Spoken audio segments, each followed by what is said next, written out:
Somebody's gonna pay. Hey everybody, it's Ted DiBiase, the $1 Million Man, and you're listening to the Wrestle Talk Podcast.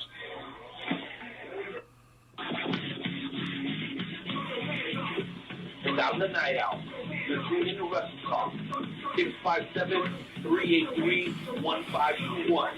We'll be discussing WWE, NXT, Lucha Underground, ROH, fantasy wrestling, and we'll have some of the best damn interviews for professional and independent wrestling that you've ever heard. And I'm Joe Land. Ladies and gentlemen, buckle your seatbelts, keep your arms in the vehicle at all times. Wrestle Talk begins in 5, 4, 3, 2, 1. Enjoy the ride. Oh my goodness, it's time, ladies and gentlemen, once again. It is 8 o'clock on Tuesday night. My days are all mixed up. Tonight's going to be an amazing night. We've got the High Spot segment, the Shoot and Shout segment, the Wrestle Talk Podcast Game Show Challenge, the Fantasy Wrestling segment, the intro team is dropping shit. And if that's not enough, we've got the Wrestling Bunch coming on in the first hour. Amazing guys. Love professional wrestling. It's going to be absolutely awesome. And then in the second hour, we have AK the Ref in the second hour. That's going to be absolutely amazing. And ladies and gentlemen, let's go ahead and do what we always do, and that's pop whatever drink that you're having. Hopefully it's in the Wrestle Talk Podcast mug. If not, you need to go to the www.wrestletalkpodcast.com. Get yourself one. So what we're going to do right now is you're going to take a drink of whatever you got, whether it's beer, water, soda, alcohol, liquor, whatever it is. Take a drink for the Wrestle Talk Podcast with Joe and Renee.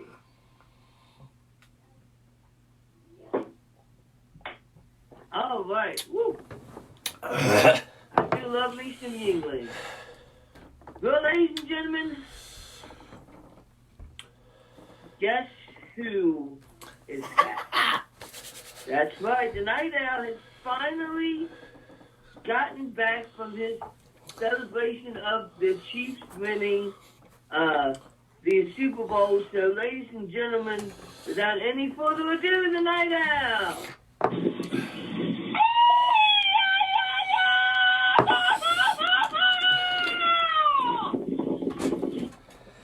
¿Qué pasa? ¿Qué pasa? ¿Qué pasa? Loyal members of the Wrestle Talk family. Welcome back to the Wrestle Talk Podcast with Joe and Renee. It is incredible to finally be back with the fam. Dude, it's been a whirlwind past couple of weeks. As you can imagine, I'll fill you guys in on some more details later on. But it's really been a great run for yours truly over the last couple of weeks, Jonesy. That said, dude, I absolutely missed the fam. I missed you. And I really want to thank Luke Skywalker Roberts, for stepping up in my absence and holding it down, man. I keep getting a lot of inbox messages about the interview you guys did with B. Brian Blair last week. I heard that was absolutely off the chain, man. So I wanted to thank you guys for holding out, Jonesy. And I'm really, really glad to be back, bro. I mean that. We're glad to have you back, sir. We are glad to have you back. I must say, the past 2 weeks that the Night Owl has not spent here has been this fucking bullshit! That's so good, dude. That is so good. I appreciate it, man. Like you said, we do have a tremendous show lined out today for the members of the Wrestle Talk fam. Absolutely miss you guys. Want you to join in and be a part of the conversation throughout the whole show. And the way to do that is by dialing 657-383-1521. Again, guys, that's 657-383-1521. The one thing that we did not announce in advertising for this week's show is that AK the Ref is scheduled to be in studio today. So there's a very good chance that he's going to end up sitting next to me before the end of this broadcast. Make sure you guys stay tuned. The first hour is going to be off the Heezy, and the second one is going to be off the Heezy for Sheezy, okay? Again, super happy to be back, Jonesy. I want to know, though, bro, what have you been up to these last couple of weeks, man? It's been very, very busy in the world of pro wrestling, and I have to admit, man, I have fallen behind with all the other things that have been going on in my personal life, bro. I'm going to need you today to throw me a life vest and reel me back in because I got a lot to get caught up on, bro. A lot. Oh, well, we can definitely do that for you. So we can definitely get you caught up in everything that you have missed. But there was right now, you know what we have to do. What we always do, sir. Yes. Yes. And I know it's been a couple of weeks, and I know we're going to get into the high spot segment here in just a couple of minutes, but it wouldn't be an episode of the Wrestle Talk podcast if we didn't ask everybody to respectfully remove their caps, place their hands over their hearts as we pay homage to the greatest country on God's green earth, and that's America, damn it. Every single time. Well, ladies and gentlemen, let's go ahead and get in to this high spot segment. Anton Timmy, if you could please play the high spot music. Make sure it's the right one, Anton Timmy.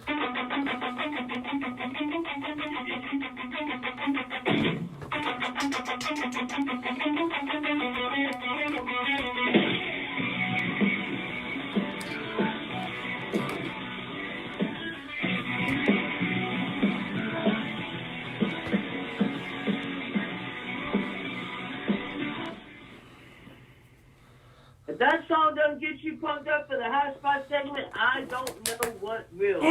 Well, we are going to get you caught up in the world of professional wrestling. What has been going on in Wrestle Talk Podcast fans, this is your opportunity. Call this number, 657-383-1521. That's 657-383-1521, and help me get the Night Owl back into the loop of what has been going on in professional wrestling. Well, Jonesy, stop, Jonesy, let me stop you right there. Because you know what? I appreciate the members of the Wrestle Talk family so much. Here's what I'm going to do. We have yet to find somebody to take home the package from Kincaid. Shout out to our beautiful, wonderful, splendiferous sponsors. They're based out at the Oak Park Mall, okay, in Overland Park, Kansas. And they gave us this like bundle that we were supposed to give away. I was just like, man, I want to give this to somebody who wants it. Just wants it. Oh, Rick Maverick's in the house. What's up, man? Representing Death Valley. What's up? Jay Hollywood's also in the house. So what I'm going to do is if we can have somebody call in and bring the heat on any professional wrestling topic, I'm actually going to split the bundle up. We're going to spread the joy amongst the family, okay? I'm going to send you a best of WrestleMania VHS tape, which was published in 1998. I will personally send this to you. Dial that number, be a part of the show, give us your hottest pro wrestling take right now during the high spot segment, and I will personally ship this out to you before the end of the week. There you have it. It's still in the original box. The tape is in great shape, as you guys can see. I want to make sure that the Wrestle Talk family knows that because you support us, we're going to give back to you, okay? And you know what? For those of you who are not aware, big show coming up this Friday. Shout out to our friends over at Journey Pro. Is it either tomorrow or Friday? It's sometime this week. Shout out to those guys who are doing really big things. I love Gabe, love Walter, love DJ. Make sure you guys support independent wrestling. But I got that to give away, Jonesy. So if you guys want to call in and bring me up to speed on what's going on in the world of pro wrestling, your efforts will not be in vain because you could be walking away with this collectible Best of WrestleMania VHS. How do you like that, Jonesy? I came back in the giving spirit. Isn't that a good thing? I think it's a good thing. It is a absolutely amazing, amazing thing. Hopefully, we get some callers to call in here and get these abundance, because that WrestleMania tape looks pretty freaking awesome. So yeah, absolutely.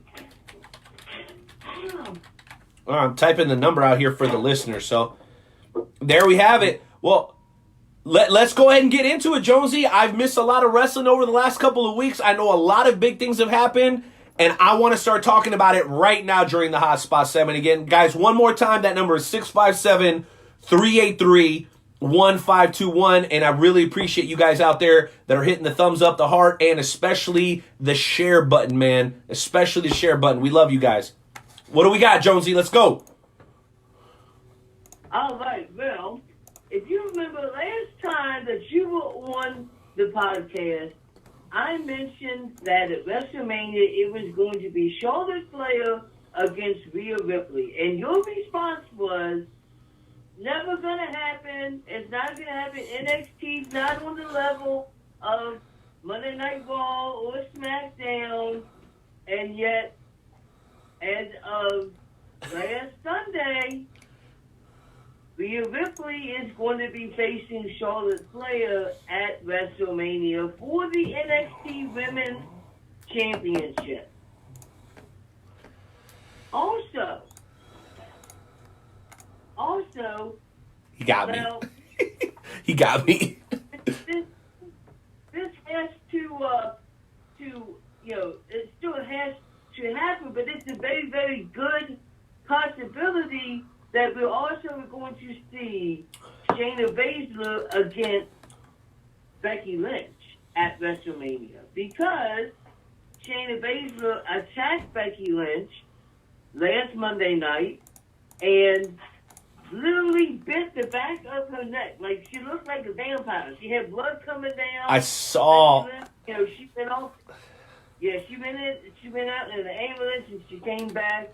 So they're going to have a match at Elimination Chamber, and whoever wins this match gets to go face Becky Lynch at WrestleMania, and Shayna Baszler happens to be in this match.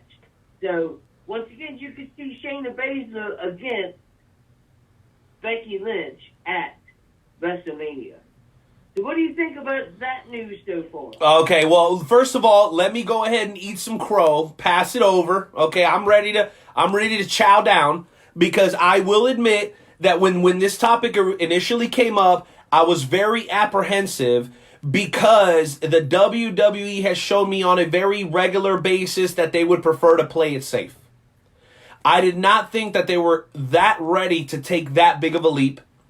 Because NXT is on major network television, that should have been a clue to me that maybe I was off base.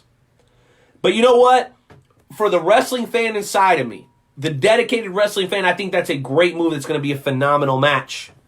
Do I believe that this is going to draw bigger than Ronda Rousey versus Charlotte Flair and Becky Lynch? No, I don't think that this match is going to garner as much attention, or even close to as much attention, as a match that featured somebody like Ronda Rousey.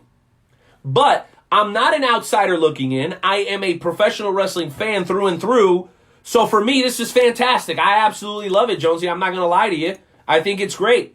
Because for those who are dedicated to the product week in, week out, the week out the way we are, this is what we want to see. We want to see the best of the current versus the best of the up and coming. We want to see the best of the past versus the best of the current, or the best of the up and coming. That's what matters to us as fans.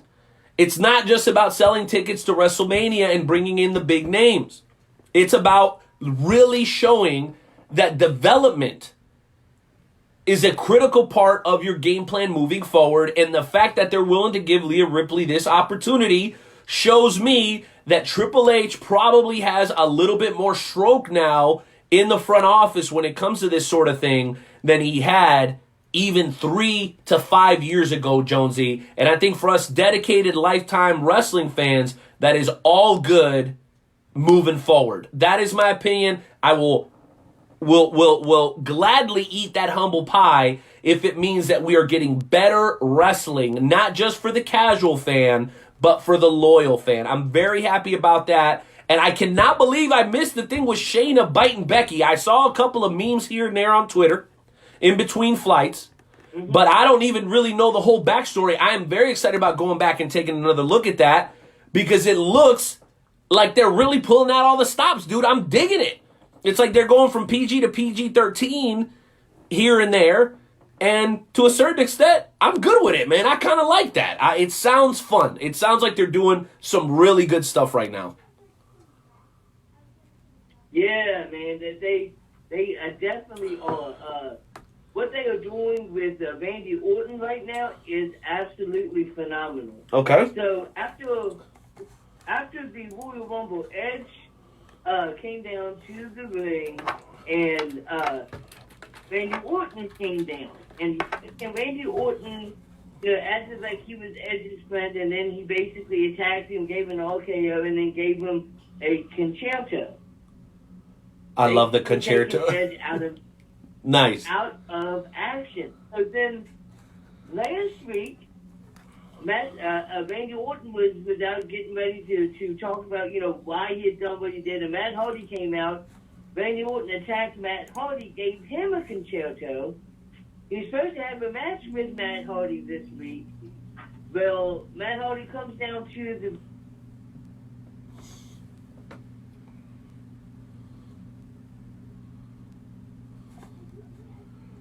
Jonesy, I lost you there for a second, buddy. You okay?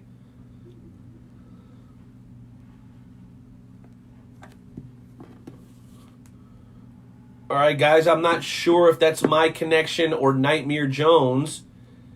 Please bear with us. We're going to try to get this resolved here real quick. Jonesy, buddy, where'd you go?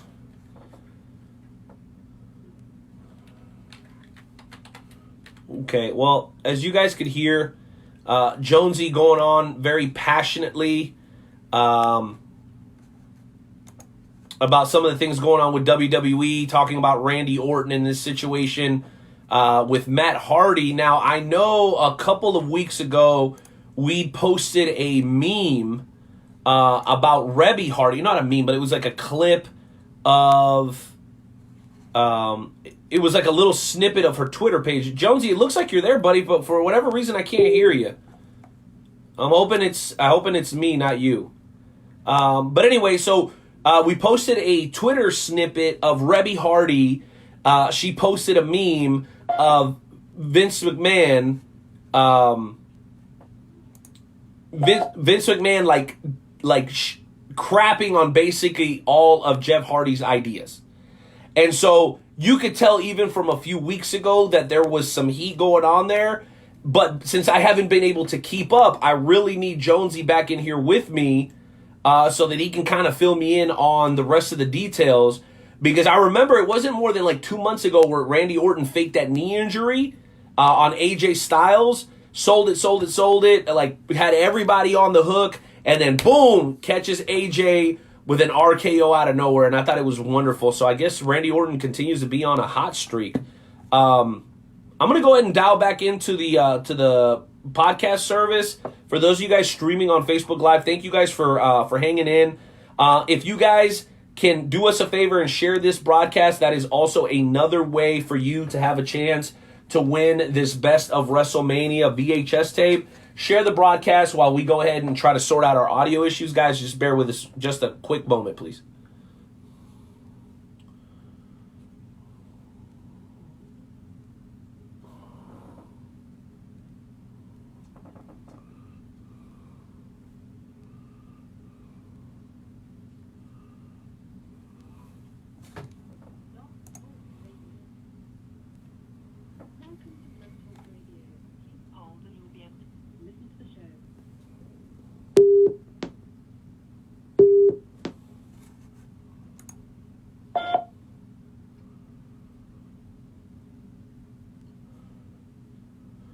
All right, Nightmare Jones, do you copy me, brother? Are you there?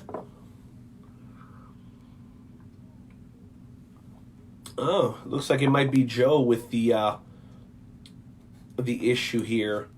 So we're going to give Joe another 30 seconds or so and see if we can get him back on Looks like the live feed is still going good, so that's awesome. Just trying to figure out what's going on with my buddy Joe and his audio, because we definitely want to get him in here. There is a lot to do. Let me see here. So on the podcast 1 week, suck a helium tank for. Shared a bunch. Thank you guys, by the way. Trying to look at you guys' feedback as well. Okay, cool. It looks like Jonesy disconnected and he's going to be calling back in.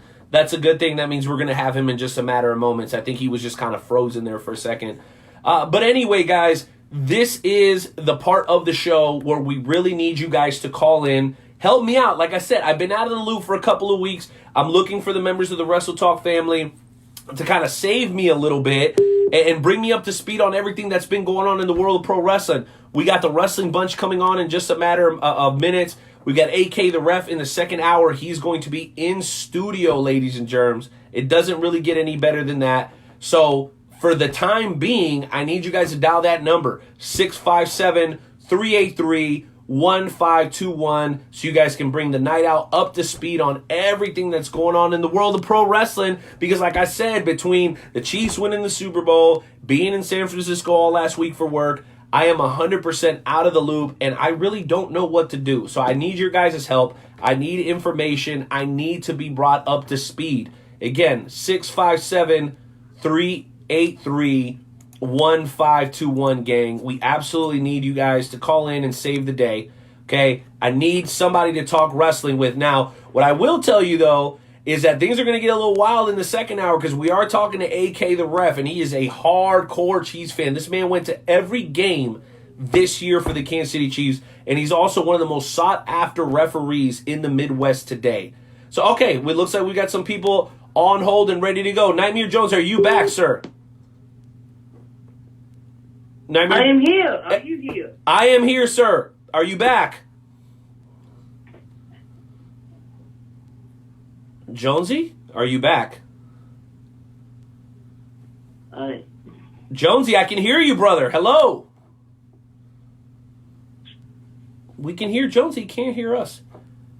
Oh, he dropped out again. But you know what? Yes, Wrestle Talk fam in the house, baby. We got a caller on the line. I haven't watched wrestling in a couple of weeks. And we just lost the caller. Dang it. Why? We had Joe. He's gone. The caller's gone. And you know what, guys? I'm lost. I have nothing, because, like I said, I've been absolutely, completely out of the loop, except for one thing. I kind of had this one in my back pocket in case we had any issues, and I think you guys are really going to enjoy this. After many, many years of trying and petitioning, the family, I know you're back with me, brother. Stay there. Right now, you with us? I am with you, bro. I am with you all the way. Joe? Having issues, gentlemen. Jonesy. Apparently, Joe. Hold on a second, guys. Let's work this out. Joe, can you hear me? I can hear you. Bro, I don't know what's going on. Hey, there's nothing. My microphone. Jonesy, hey, listen, both of our audio is good, bro. I'm going to put us both back on the air, okay? Okay. Okay, hang tight. It's suspenseful, ain't it, guys? Okay, we're both back on the air. Jonesy, are you there? I am here. I don't know what was going on. Things happen. Let's just continue. Let's. Okay. And I'm doing my best to try to stay on track. I wanted to break some news for those that don't know, but I want to let you finish. You were talking about Randy Orton. You were talking about Matt Hardy. I mentioned that a couple of weeks ago, we took a snippet from a Rebby Hardy tweet. That's his wife, that she showed some disdain towards Vince McMahon for all of the ideas that Matt Hardy had been throwing out. Apparently were getting rejected behind the scenes. But you were talking about Randy Orton, bro. I want to let you finish that thought. I want to apologize to everybody for the technical difficulties. And for those of you who hung out, we love you so much. Thank you guys for being here, hitting the thumbs up, the heart, and especially the share button. Go ahead and finish your thought, Jonesy. Oh, yeah. So basically, he had attacked Matt Hardy once, and he was supposed to fight him last night.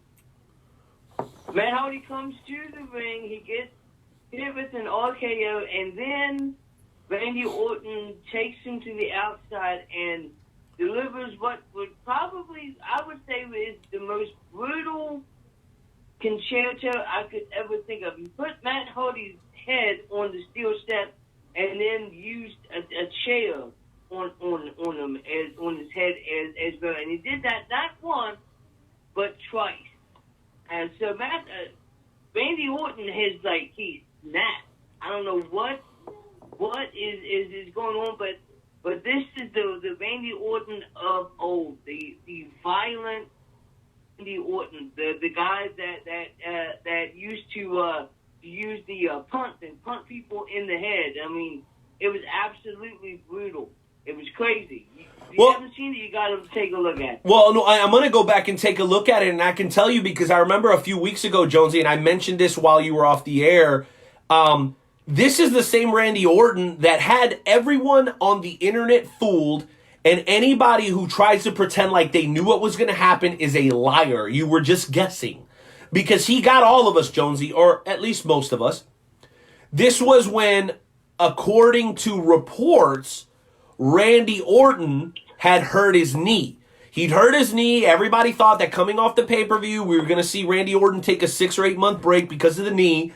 AJ came out, teased him, sold the knee until the last minute, and then boom, RKO out of it. Listen, a lot of people hate the fact that they've seen Randy Orton in almost every single type of rivalry that you can think of. Some people might even be bored of the guy. But if you respect and love the sport the way that we do, you can just see this guy becoming like fine wine, bro. He's getting better with time.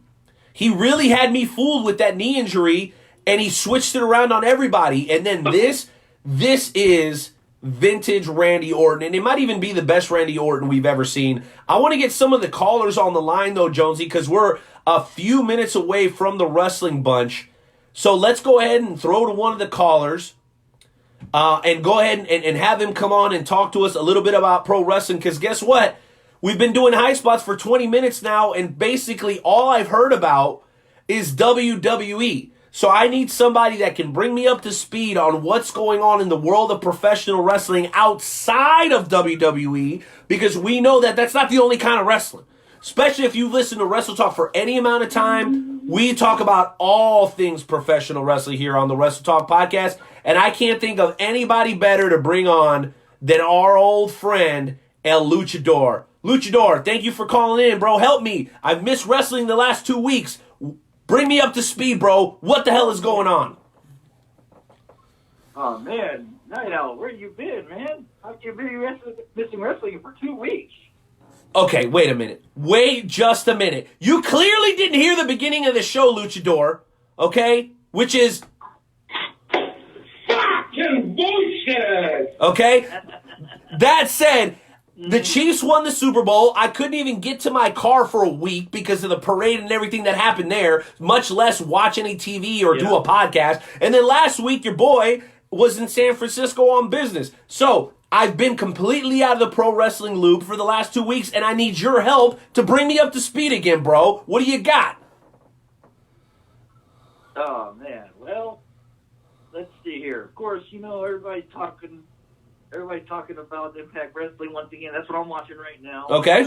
Impact Wrestling from Las Vegas, Nevada tonight, obviously. And let's not forget this Saturday, of course, Sacrifice. Yes, Impact Wrestling bringing back Sacrifice pay-per-view on their Impact Plus app.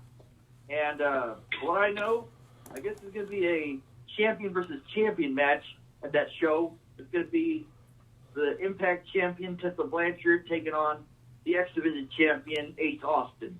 Now, these two have been pretty much at each other's throats, because Tessa's the world champion on Impact. And obviously, some people have been, having their opinions about that. And obviously, Ace Austin has definitely had word for words about her being the world champion, and obviously not him. He could cash in. He could use option C at any time since he is the X-Division champion. And who knows, if that happens at the show on Saturday, maybe we'll see a new champion. That'd be something else. Well, you know what? I have a question for you, Luchador, because you're one of the most well-versed wrestling fans that listens and watches the Wrestle Talk podcast. I know that there's been a lot of controversy about Tessa Blanchard becoming the Impact World Champion, the heavyweight champion. But another thing that there's been some controversy around is some of the things that have been going on with Jordynne Grace. A very talented young lady, incredibly capable inside and outside the squared circle. But a lot of people have criticized her, mainly guys like Jim Cornette, about the fact that she doesn't just want to be known by her wrestler name. She wants to be known by her real name. If you go to her Twitter account, friends, if you go to her Twitter account, you will find that it says Trisha Parker, which is her real name, and then it says at Jordynne Grace. Do you, as a old school wrestling fan, Luchador, have a problem with the talent wanting to get over using their shoot names and their work names, or do you think that we should keep it a little bit more traditional and make sure that they put over the gimmick before anything else, and for the most part, their real names should not be known by the public? What are your thoughts on that one? I know that's a loaded question, but I know you're ready for it, bro. What are your thoughts? Oh, man. Well, I have no issues if a certain wrestler wants to use their given name, to be on social media or whatnot. I believe what Jim Cornette is trying to say. Keep it traditional. Try to keep it what they call it, kayfabe, even though that term's a bit old nowadays.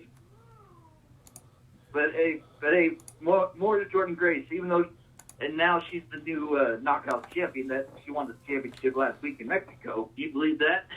Well, and I am very surprised about that because Taya Valkyrie is one of the very favorites. A lot of her style, much like Alita, comes from the luchador background because of the time she spent in Mexico. As a matter of fact, she adopted a nickname in Mexico that you may or may not know. Taya Valkyrie is known as La Güera Loca. That means the crazy blonde.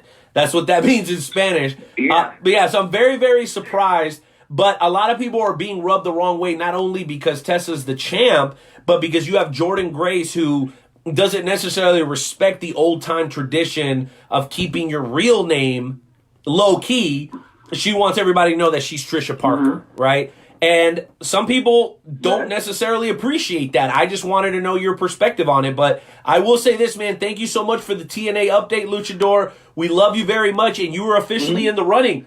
Because you called in and helped us out during the show, you were in the running for this best of WrestleMania 1 through 14 collectible VHS. This was originally released by Titan Sports in 1998. That's right, 1998. So make sure you stay tuned. We'll make an announcement a little bit later as far as who won it. All right, Luchador? Oh, man, that'd be great. I still have my old you said it's on VHS tape? It is a VHS tape. That's right. Wow, I got to fire up the old VHS tape at home. See if it's still good. No doubt about it, man. Oh, man. Hey, tell the people that's always keeping everybody up on the world of pro wrestling and giving away free prize, man. What's the only podcast that does that? That'd be right here at the Wrestle Talk Podcast with Joe and Renee. You got it, baby. Appreciate you, Luchador. We'll catch you down the road. Sure. Adios and cheers. Jonesy. Ooh, that was the Luchador, ladies and gentlemen. Yes, sir. Love that guy. Bro, you know what? I know we've got the wrestling bunch coming up, but I'm just going to kind of throw this in the atmosphere. Can I get intern Timmy to hit me with a little bit breaking news before we bring on the wrestling bunch?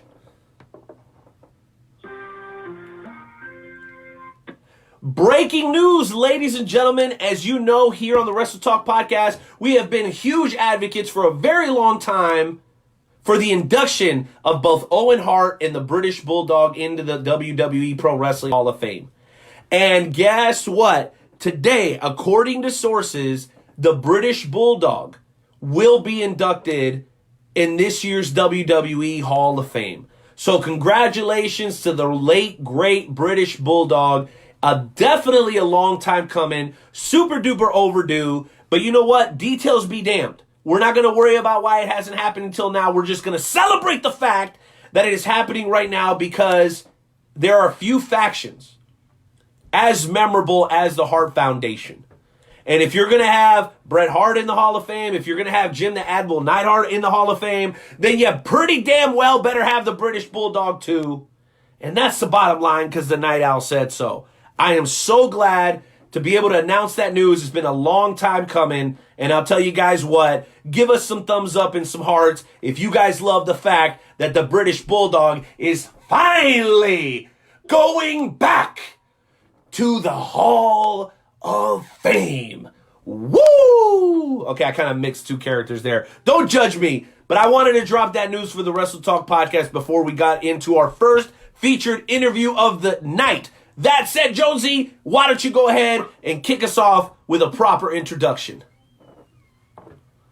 All right, I'm telling you what, this gentleman we have coming on here, it is the host of the Wrestling Bunch, which is a professional wrestling podcast. It's on Facebook. You can see his videos on TikTok.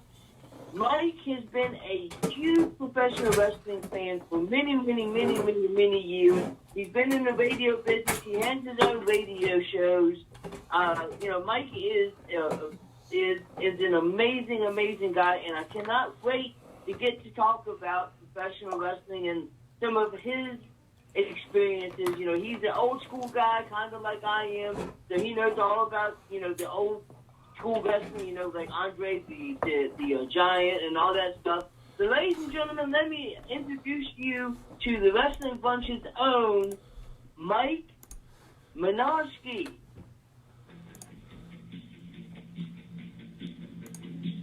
Hello, gentlemen. Turn that up! Turn it up! Turn it up! Yeah, baby.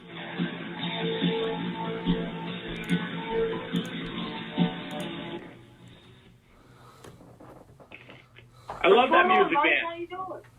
Pretty good. Hey, if you're gonna play Loverboy, man, you gotta turn up The Kid Is Hot Tonight. Yeah, boy. You gotta crank that up. What? What's going on, Joe? What's going on, Renee? Thanks for having me on. Obviously, one hell of an intro. I appreciate that. Obviously, you guys cashed the check. No doubt. An honor to have you on the show, Mike. We're excited to talk to you. I'm going to go ahead and let my brother Jonesy kick it off. Joe, what do you got for our buddy Mike? All right, so Mike, I came across the Wrestling Bunch from the social media app TikTok. If I'm not mistaken, you are like the only person on TikTok that actually does. You have people that do wrestling stuff, but you use the 60 seconds to talk about a topic, and I think that's awesome. What made you decide to use TikTok? Really because of most adults that get onto TikTok, it's really just to tick their kids off because they're on TikTok, and that's really the main reason. So I actually have another account that I will do TikToks with my daughter. But with that being said, I figured, you know what, I hadn't seen anybody use the platform at all for any professional wrestling news or promotion at all of this form of entertainment. I believe wrestling is just a blast. It's just so much fun, and TikTok is a great platform to get it out there on. I mean, you're looking at 1.5 billion downloads worldwide on this app, and nobody's doing it. So I figured, why not? I know I see once in a while there are people that'll throw videos up. Somebody took something at an AEW show, or somebody will throw things up from an NXT show, and those are pretty cool and everything. And if you notice too, there are even wrestlers that are getting onto TikTok. Mm-hmm. There's R-Truth. He's been on for a while, and his TikTok is pretty funny. I'm not sure. There's Kevin Owens, or there's an account for Kevin Owens, and I'm not convinced it's actually him. to be honest with you. It Yeah. could be. But you know who's really funny on TikTok? Look him up, Colt Cabana. Yeah. Colt's a gem. He's a pretty funny guy, and he uses that platform as well. So I've met some great people, and I've made some friends. I'm not one of those guys, you know, that big times people or anything. You know, I mean, I'm not. It's not that I would anyway. But I'm using it really just to get, you know, there are so many people that enjoy wrestling in so many different demographics. And we're really looking at the same thing. We're, you know, and if we can share ideas, whether it's, you know, who's going to fight who's next, or what angle is coming up, how are they going to do it, do some fantasy booking. TikTok allows you to do that. And you get some good penetration into the market, too, which is nice. Absolutely. I could not agree more. Wait. I gotta stop you right there. Did Mike just say get some good penetration? I'm all about penetration, baby. No.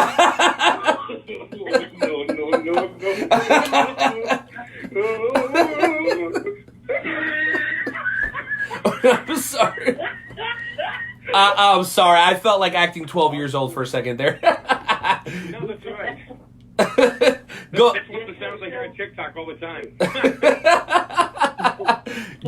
Go ahead, Joe. Keep going, bro. I love it. You in the New England / New York metro area, what kind of wrestling was... Hey, this is the Wrestle Talk podcast. You've reached the night out. Who am I speaking with? You.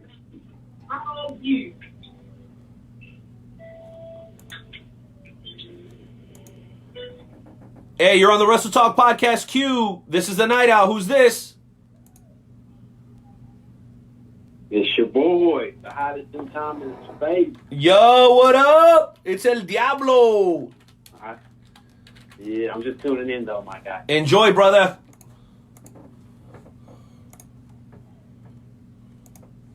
He's a manager, and he's actually pretty good. You there? Can you hear me? Yeah, Okay. we can hear you. Okay. But the WWE pretty much, they've owned it ever since it was the... Hey, you're in the Wrestle Talk waiting room. This is the night out. Who am I speaking with? Heel deal. Heel deal. Stay on hold, buddy. thing that happened. Cable. And when cable hit, there was a station out of New York, WWOR, which shortened to WOR, which was Channel 9, out of New York City. And the funny thing was, whenever you watched a show on WOR, the matches were the same that you saw on WOR, you know, where you saw in the Providence market or the Boston market. The only thing that was different were the promos, because they were moving up the coast with the shows. And they always ran, if you remember back in the day at Madison Square Garden, whenever, let's go back to, I don't know, Bob Backlund. Bob Backlund held the belt since from 84, to 78 to 84. He doesn't get any credit for that. You don't really hear much. He had 6 solid years that he ran with the belt. They kept it on him. And he was a solid champion. As a matter of fact, Bob Backlund was about 20 minutes for me, actually. They would do promos in the New York market. Let's say he was doing a promo with Killer Khan. You remember Killer Khan? I remember Killer Khan. Stan Hansen. They always had 3 matches. First match, it was kind of like the go-home show for WrestleMania. The first match was always just a straight-up match with a 20-minute time limit. It always ended up in a DQ. Second match was always a false count out, no DQ, whatever. Third match was always what they call a Texas death match. And that was like the coup de grace. That was the thing that was going to end the feud. But the funny thing is when they were doing the Texas death match at Madison Square Garden, they were still on the first part of the tour up in Boston. So with cable, you started to see where the angle started, and you already knew where they were going to end by the time they got up the coast. Does that make sense? It does make sense. Huh. So That's now they go national. Now they're national, and they don't. The best thing they do now is they try to swerve you here and there. So it's been happening a lot more lately. Yes, it definitely has. So I guess that's my last question be before I throw it to Renee, because I know he has a bunch of questions. Is you are definitely caught up on today's professional wrestling. What do you think about what they are doing with Randy Orton? How they had him attack Edge, and last night they had him attack Matt Hardy again. How do you feel that they are doing with Randy Orton right now? I think they're making him into an absolute monster. Randy Orton is, if in my opinion, is the absolute best in the business. I mean, he uses ring psychology. Can I jump in? Can I jump in right here? Just real quick. So, Mike, I made an argument maybe a year ago when they did the first Saudi Arabia show, and people were crapping all over the card. This is so predictable. There was a match between Triple H and Randy Orton where they did the old slow build where you've got back and forth action between the heel and babyface, a solid 15 to 18, 20, almost even 20-minute match, and neither one of them came off the top rope. Neither one of them did a suicide dive, and it was such a perfectly put together match. And I think everybody missed it because we're so jaded by the Ricochets of the world, the Young Bucks of the world, that it's hard for us to sit back and watch NWA Power and go, wow, this is good wrestling. Unless guys are almost potentially risking their lives on a move, we don't feel like anything exciting is happening. And I think Randy Orton is the perfect illustration of a guy who works the old style that knows how to keep pace in a match to make it entertaining. I think that match, and a lot of people missed it, that match back at that first Saudi Arabia pay-per-view that they did between him and Triple H, I thought was a effing work of art, and everybody should go back and watch that match. So when you say that Randy Orton is the quintessential superstar, the best in the game right now, I have to say this, I agree with you, Mike, 100%, and most people would call us crazy. Now, you know what? I mean, just watch the way he executes every move. Everything is pinpoint perfection, whether he's taken a bump or he's given an RKO. Everything is absolutely perfect. I mean, whether somebody's come diving off the top rope and all of a sudden, Randy Orton, out of nowhere, drops an RKO. He's absolutely perfect 100% of the time. Now, Randy Orton likes to be a heel. He doesn't like being a face all that much. He does like being a heel. He was asked one time when he had what injury was? He's had a couple lately. It was a knee injury, and he came back. And before they asked him, "Are you going to come back as a good guy or a bad guy?" And he says, "A heel. God help us. I hope a heel." That's what he likes to do. That's how he performs better. And what they're doing with him right now is perfect, absolutely perfect. He's a monster. You know what? Screw the moves. Watch his facial expression, the facial tics that he has during a match, or what he was doing with Matt Hardy, or when he was, or when he did that little work with Edge a few weeks ago. Just look at his face. I mean, that's old school. That's old school wrestling. I mean, you remember Mr. Wrestling number 2 back in the old NWA days? Of course. And there was also there's a Mr. Fitness number 2, in case you didn't know. These guys are popping up all over the place. They're everywhere. But the funny thing about that guy is you couldn't see his face. Almost like a Rey Mysterio, but Rey Mysterio, I like Rey. He's a spot fest king, but Mr. Wrestling number 2, or even like a Terry Taylor back in the day, they did the same type of matches that you just talked about down in Saudi. It was all ring psychology. It wasn't doing double flips and a half twist off the top rope. It wasn't any of that.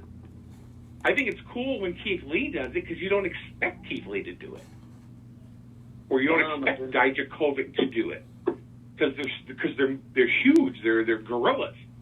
But when you see Orton do it, I mean, have you ever stood next to Randy Orton? By the way, I have not. You don't realize how big that dude is until you stand next to him. I'm 6'1", and he towers over me. He's all of 6'6". When they were saying that Hulk Hogan was like 6'8", 6'9", that's a bunch of crap. He's 6'5", 6'6" tops. He's probably 6'7" in heels, and that's about it. But when it comes to Orton, he's all of 6'6", and he is huge. And he's really not a bad guy. Boy, he's really a nice guy. It's funny. Well, if you All right, Renee, why don't you come with whatever questions you have? No, I absolutely will. And I want to change gears a little bit here, and we'll go back and forth. I like to jump around, so hopefully you don't mind. So one of the first things I want to ask you is, I know that we all have a certain level of passion for the world of professional wrestling. I don't know where your passion originated, but clearly, Mike, you have it. You have it so much that you decided to invest your own money and start a podcast called The Wrestling Bunch. There's a big leap of faith that happens when you go from just enjoying the shows as a fan to where you actually want to do a show and talk about it. Can you talk to us as fellow podcasters, some of the bigger challenges that you've had in trying to coordinate, put together, produce, and release a pro wrestling podcast? Getting followers, getting people to follow you between the social media platform from one to another. That's probably the hardest. And you hope that people listen to your stuff or watch your stuff and say, okay, fine, hey, this guy's all right, and then they join your group, and so you know how social media is. They told two friends, and so on and so on and so on, and things kind of multiply exponentially. That's the hardest part. As far as doing the little 1 minute things on TikTok, that was completely organic, and it almost happened by mistake. It really honestly did. I put 2 videos out there, and all of a sudden each one, without having any followers, I had a couple thousand views. And I'm like, how did this happen? And I just kind of went with it. I think the other part of it is trying to find out what your passion is about this business and what you want to talk about. There are so many podcasts out there. I mean, there's, and wrestling shows, of course, there's Busted Open, Wrestling Inc. has theirs. Dave Meltzer's got his, with, which is, I think, is on Sirius on Sunday nights. And they all talk about the same, to me, they all talk about the same thing, except for Busted Open. They'll jump around a little bit because I think Bully Ray is actually, I don't know if you've ever listened to the show, but Bully Ray is phenomenal. He comes off like a heel, but he knows his stuff. Me, I tend to gravitate back to mid-70s, 80s, and talk about some of the experiences like when I was a kid and what got me into wrestling. And I think what happens there is that the passion and the enjoyment that I had for the business back then kind of translates to now. And people my age are listening and chiming in because they were listening and watching wrestling back then, 75, 76, when Zbyszko whacked Bruno with a chair, and next thing you know, there's blood everywhere, and then they put masking tape on the screen and an X, which was really just to say, don't look. But of course, everybody wanted to look. It's kind of like driving by a car wreck. What do? You your head turns back. But I love talking about the old stuff, and I think people like to hear those stories. It's kind of akin to going into a nursing home and talking to a 95-year-old woman, and she starts telling you about school back in the old school days, and you kind of get sucked into it. And that's what I like. Mm-hmm. I like talking about, like, for example, can I tell you a quick story? Well, that's exactly what we want. That's exactly what we want, Mike, because I know that when I was doing my research on you, it almost felt like, and we're very transparent here on the Wrestle Talk podcast. We like to be vulnerable, and that's okay in 2020. I sensed a certain level of frustration from you in a video that I saw that you put out about a month ago about, hey, who's invested in this? Who wants to be a part of it? I know there's a couple of guys that are quote-unquote on part of a wrestling bunch. I know one guy, Rob, I think you specifically called out for not showing up. And then once you got past that part of it, and I even said this to Joe, I said, Mike looked a little frustrated when I saw that video. But then once you got past that, you had some incredible stories about being at a show where Andre the Giant was supposed to show up and then he didn't show up. And then you were like at the first ever, or at least you drove by like the first ever autograph signing and like WWF autograph signing ever. Not to date you or anything, right? But so people know, hey, Mike's got some history in the pro wrestling business, and you've definitely been doing this for a while. We didn't just pick you off a random TikTok video and say, hey, this guy knows a little wrestling, let's talk to him. No. You're a guy who really has been following the business for well over 30 years. So if you want to come on and share a story, brother, that's exactly why we brought you here for. Yeah, I mean, I'm not like what's her name, Charlie D'Amelio. I'm going to do the renegade dance for you on TikTok. I mean, that's not me. I'd like to see that, though. I would like to see you do that, though. I think that'd be noteworthy if you did. You know what? That little girl who lives in Connecticut, about, I don't know, 2 hours from me, from what I understand, she has 24 million TikTok followers. She's 15 years old, and she does the same damn dance every time. All she does is change her damn shirt. All she does. It's not fair, damn it. No. And I'm just waiting for her to say, okay, boomer, Okay, boomer.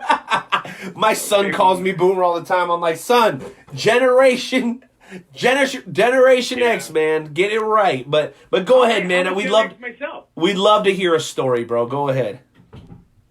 All right. So this is back when I'm going to say 83, 82. No, I'm going to say 85, 86. Right around there. I was doing my first gig in radio, and there was an independent show that came to town in Killingly, Connecticut.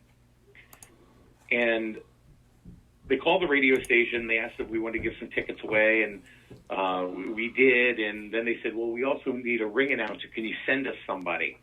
So I'm like 19, 20 years old, and the program director says, hey, you want to go do this? And I'm going, yeah, sure.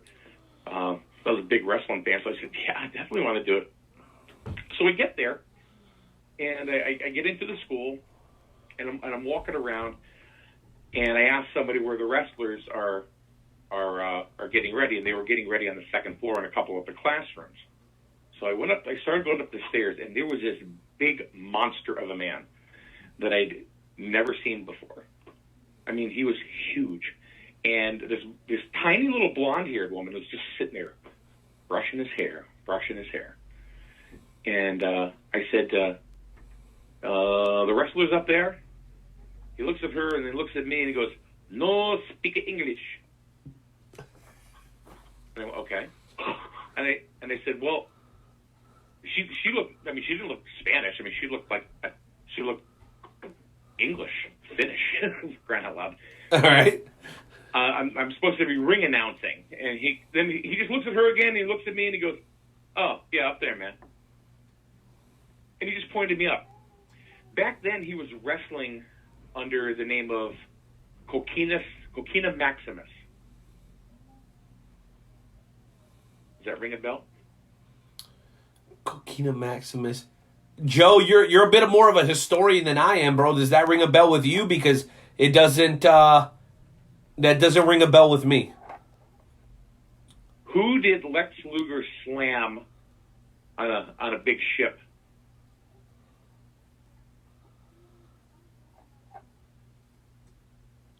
Sumo wrestler. Yokozuna. It was Yokozuna. Dude, that's crazy. Say that name again?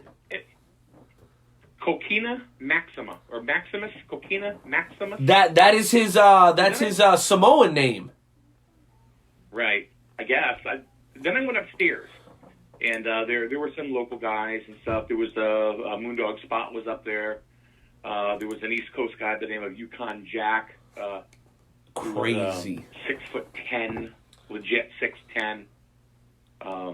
He's still alive too. He's like mid-70s. He lives about 10 miles from me. Big dude. And then there was Captain Lou Albano. Captain Lou. Do you remember the movie Wise Guys that came out with him and Danny DeVito? I freaking love Wise Guys. Okay, so I went over there to Lou, and he had rubber bands in his cheeks and everything, doing the whole thing. And I swear to Jesus above, I asked him one question. He talked for 20 minutes. Yes, I love guys like that. You know who's like that for us, Mike? Mike, Tracy Smothers has been on the show, and he came on, and we love Tracy. We're glad to hear that he's doing a little bit better. If you guys want to help Tracy out with some of his medical expenses, just look up Tracy Smothers on Facebook. There's a lot of great places. He'll also be at the Cauliflower Alley Club, if I'm not mistaken. But you gotta love guys like that, man, that have stories for days. And which, by the way, I know you won't mind this, Mike. Intern Timmy, can I get the breaking news drop just one more time during this interview, please? I got some great news to share with the Wrestle Talk family.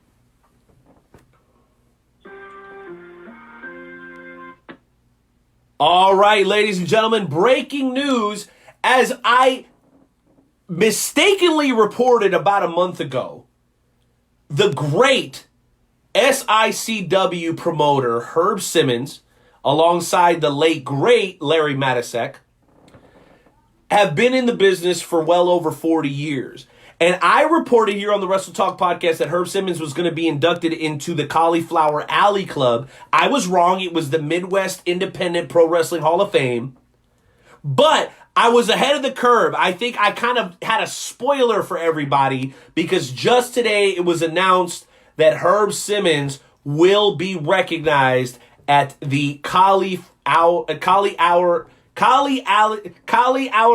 Club 2020 reunion in Las Vegas.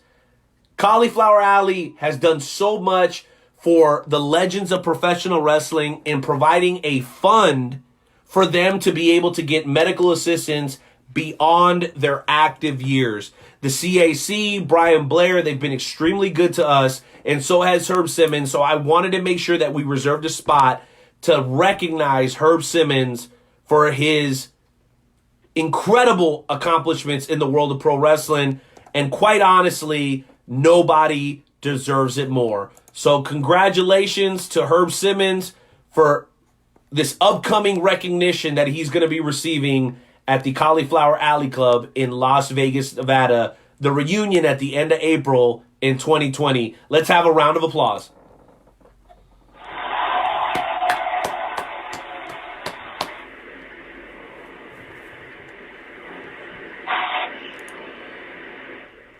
Excellent. Excellent. Mike, I know you love the history of the sport. I know that you wouldn't mind that at all.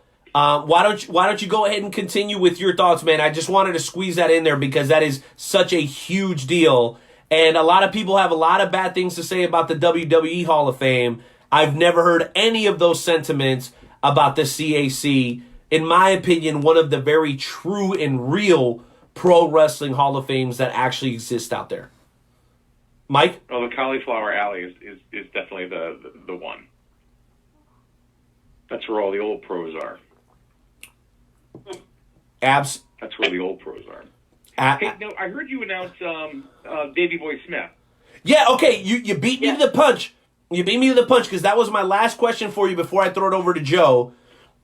Just a little bit earlier today, we got official confirmation that Davey Boy Smith, a.k.a. the British Bulldog, is going into the Hall of Fame. You were probably there when he first made his appearance for WWF, so you've got a better perspective than some of our younger fans. Can you talk to us a little bit, Mike, about the British Bulldog and kind of the impact that he made during his era in the world of professional wrestling? Well, he really opened it up for people in Europe and wrestlers in Europe to start crossing over. And it's a totally different style in English, like in England, the strong style kind of wrestling. And Davey Boy Smith, kind of started with that. And, of course, he had to kind of conform to the WWF and then the WWE kind of style. Who didn't conform was probably British. God, I can't even think of his name. Why can't I think of his name? Dynamite Kid. Dynamite Kid. And I really honestly think if it wasn't for guys like Davey Boy Smith, Billy Williams, and another name just I can't even think of right now. But I don't think European wrestling would be as big today without Davey Boy Smith at all. I mean, really, it was because of him that they brought over SummerSlam to England, over to Wembley Stadium. With that match between him and Bret Hart. He was a big part of it. I mean, not only just as a fan favorite, he was a great heel. He really played to the crowd, and people loved him. And, of course, he was a part of that Hart family, so that didn't hurt whatsoever. The Hart Foundation was an amazing faction, and he's just one of those talents that are just going too soon. Way too soon. He had so much left in the tank. So it was actually sad to see, here when he died. Well, and I do want to say this real quick, Mike. I'm getting conflicting information here that Davey Boy has not been confirmed. That is not official announcement. We'll go ahead and do our research after the show. Obviously, we can't do it now because we're live on the air. But we don't want to. Who I did hear? See, who I did hear was going in was JBL. I don't know if you said anything about that yet. No, we hadn't talked about that just yet. We hadn't. So that's the first I'm actually hearing of it because, as you heard, I've been detached from pro wrestling for 2 weeks. It's been the 2 most difficult weeks of my life. Okay, but I'll tell you what, Davey Boy should be in there. Okay, if he's not, and we're gonna get official confirmation after the show. But if JBL is going in, I think all of us agree that he deserves it. But I also heard a rumor of Alicia Fox going into the Hall of Fame. No. I don't know about that either. I haven't heard that one.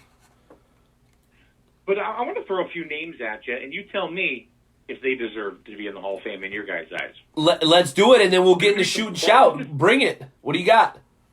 You ready? All right. Fit Finlay. No. Yes. Okay. Here's one. Bill Apter. Yes. Yes. Brooklyn Brawler. No. Yes.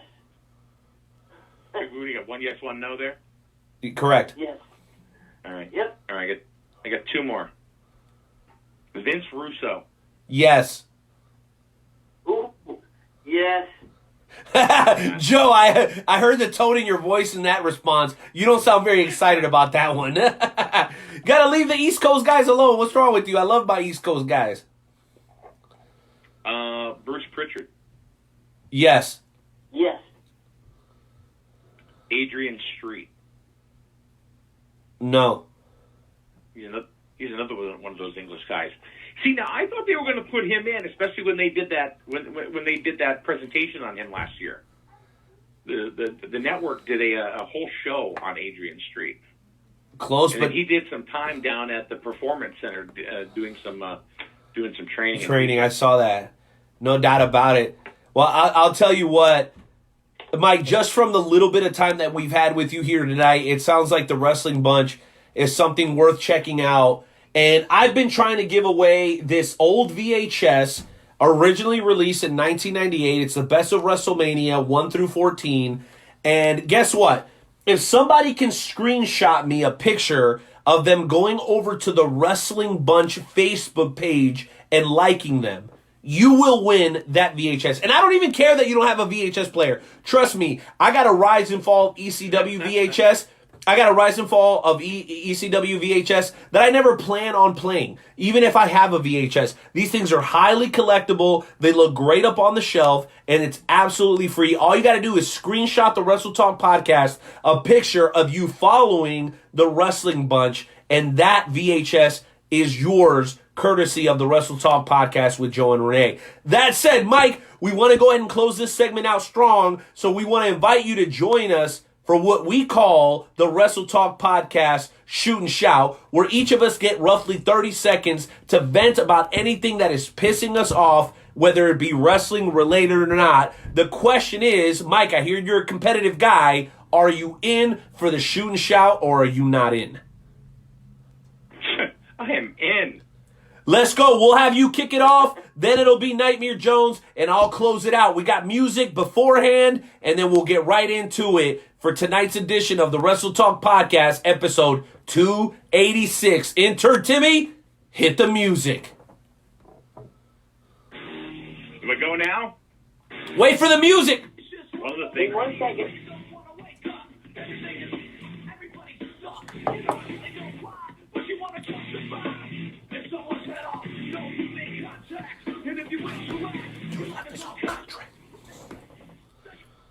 All right, the floor is yours, sir. Go ahead, Mike. All right. The thing that ticks me off the most right now is they could be doing so much more with SmackDown Live on Fox. The show sucks. It absolutely sucks. I mean, when the biggest thing that they're talking about right now is Otis going out on a date with Mandy Rose. That's the biggest thing that they can come up with. That's a bunch of crap. I mean, they have so much talent on that show that they could do so many different things. Come on, the Fiend doesn't need to be on there every week. Everybody knows who the Fiend is. Do more with Daniel Bryan. Do more. Bring Cena back. Bring Cena and Daniel Bryan for WrestleMania. How do you like that one? Woo! I like it. Mike bringing the heat. All right, Jonesy, you're up, baby. Let's go. All right, so mine has nothing to do with professional wrestling. Mine has to do with the fact that you got a 15-year-old girl named Charlie D'Amelio that has over 25 million followers on TikTok because she does a little bitty dance, and I can't even get 1,000 fans on TikTok. What do I have to do? Do I have to start doing dances just to get my fans? You don't really want to see that. You don't really want to see Joe Lance doing the Renegade dance. I promise you, it will not get you very many views. That's good. Oh, by the way, guys, we have a winner. We have a winner. My man, Marjo Kirby of St. Louis, Missouri. That's it right there. St. Louis is right up there.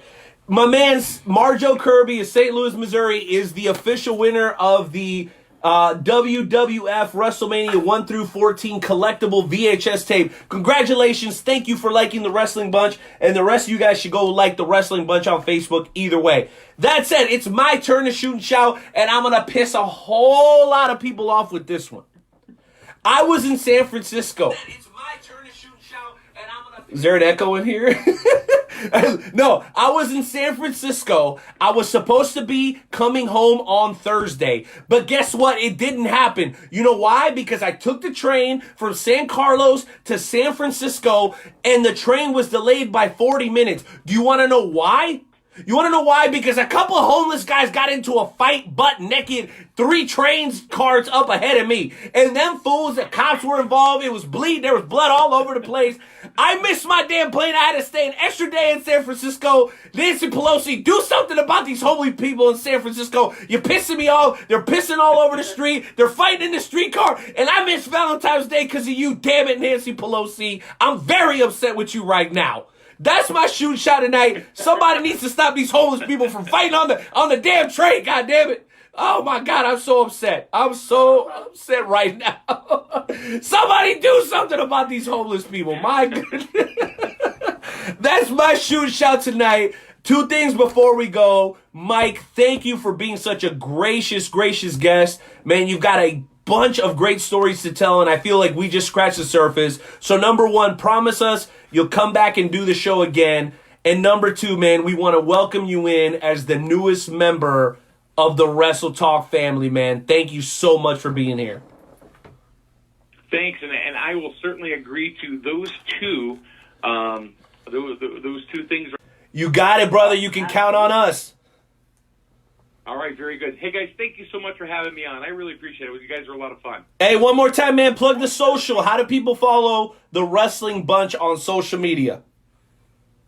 Well, they can find us on TikTok at _wrestling_bunch. You see my ugly mug on about, 100 videos or so. Or they can just go at the Wrestling Bunch on Facebook, and or just put in the search bar the Wrestling Bunch, and you'll find us there. No doubt. Well, thank you very much, Mike. It's been an absolutely wonderful experience, and guess what, man? We're looking forward to talking to you again sometime in 2020, man. You take it easy out there, all right? You too. Thanks, guys. Adios. Thanks. Bye-bye. See?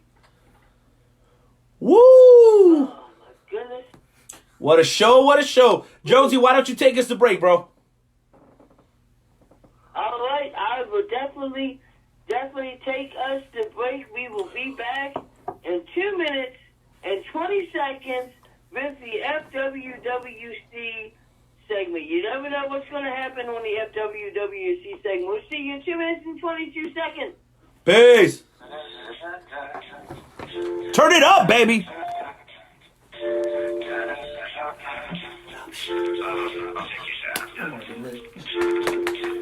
One thing I've always done is that I've always remained to stay who I am. I was right over. Emergency.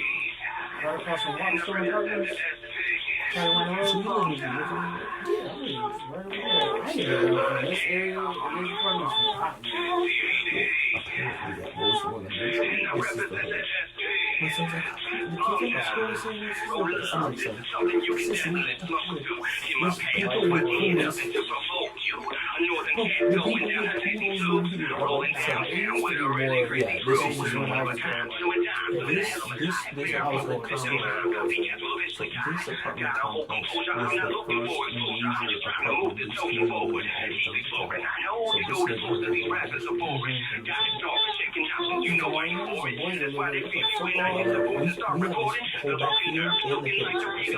So whenever it snows, it's a slight boat right back here. And I was supposed to be coming back that day.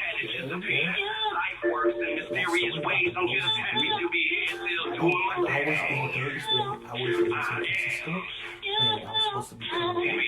was on the train because I took the train so much fucking traffic in California.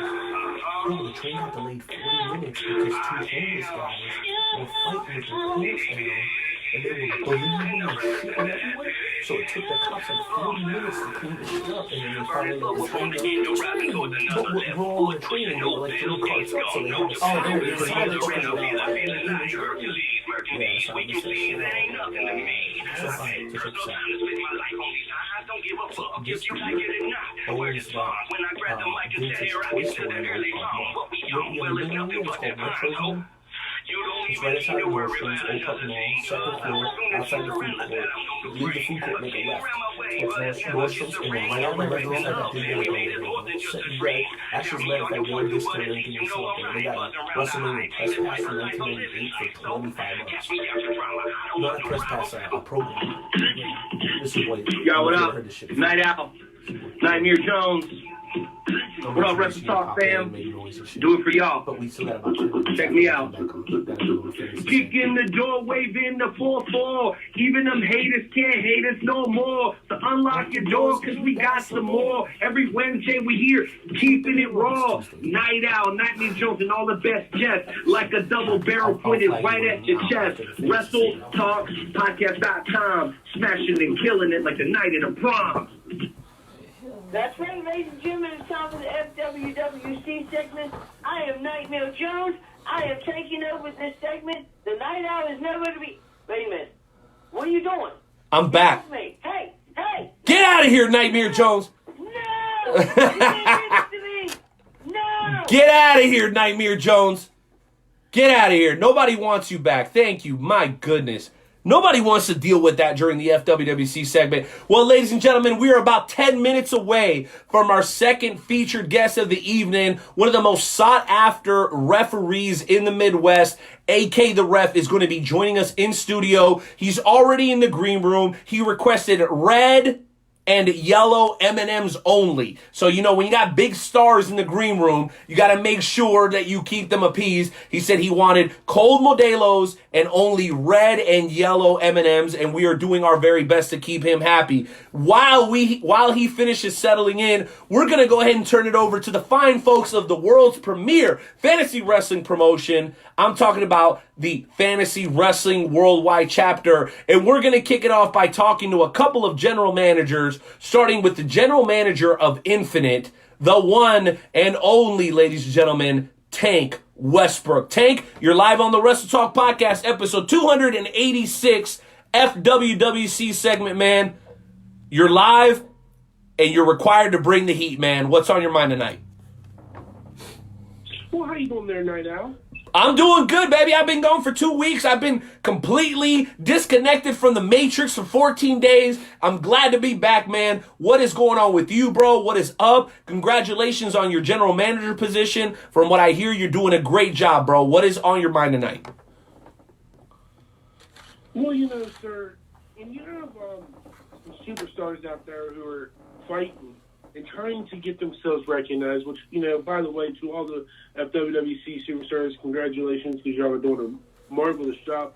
It's making my head hurt trying to figure out who's going to be my very first pick in this year 3 of the FWWC Grand Battle. So, when you have superstars coming to me and asking me, hey, I'd like to have a match, you know, to showcase my talent for yourself, and do you mind sponsoring this, and do you mind sponsoring that? I don't mind sponsoring anything for anybody. So, here's the thing. All right. When you have two gentlemen who are hefty, who are big, who are ready to fight, and then you have a faction who has recently taken somebody from another faction, you give them to each other to showcase their talent themselves. So this Friday, being sponsored by my brand, the Infinite brand, you will have the Hefty Boys versus Devil's Dynasty, El Diablo and Dark Mayhem fighting it out. And it's not even just a regular match. This is going to be a weapons match. Each tag team gets to bring one weapon to the ring and have at it with each other. Dude, I love the creative nature of this booking. Tank, I know that earlier today it was announced that Inferno will have the first overall pick when it comes to the draft of the FWWC Superstars. Question is, who will you be taking if you get the second overall pick in the upcoming draft, man? Who are you thinking? Night Owl, you're trying to get something out of me that I can't just, you know. Oh, come on, Tank. You got to give me the good stuff. This is the Wrestle Talk Podcast. We got AK the Ref in the queue. Come on, man. You got to give me something. Who are you eyeballing? Who do you want to be part of the Infinite brand? Let me just tell you, there's one person from La Familia, there's one person from SOF, and there is one person from the Devil's Dynasty. There's 3 people that are in my mind. It is honestly a toss-up. I'm honestly losing sleep trying to figure out, will this person give me the better person out of themselves? Will this person help me out? Will this person make sure they, secure that win for me? I got 3 people that I am juggling over who to pick. And you won't give us one name, Tank? You can't even give us one? Come on, man. Why are you trying to pull this out of me, Night Owl? Because this is a Wrestle Talk Podcast, dang it! This is serious. The one person is going to to be revealed sooner or later.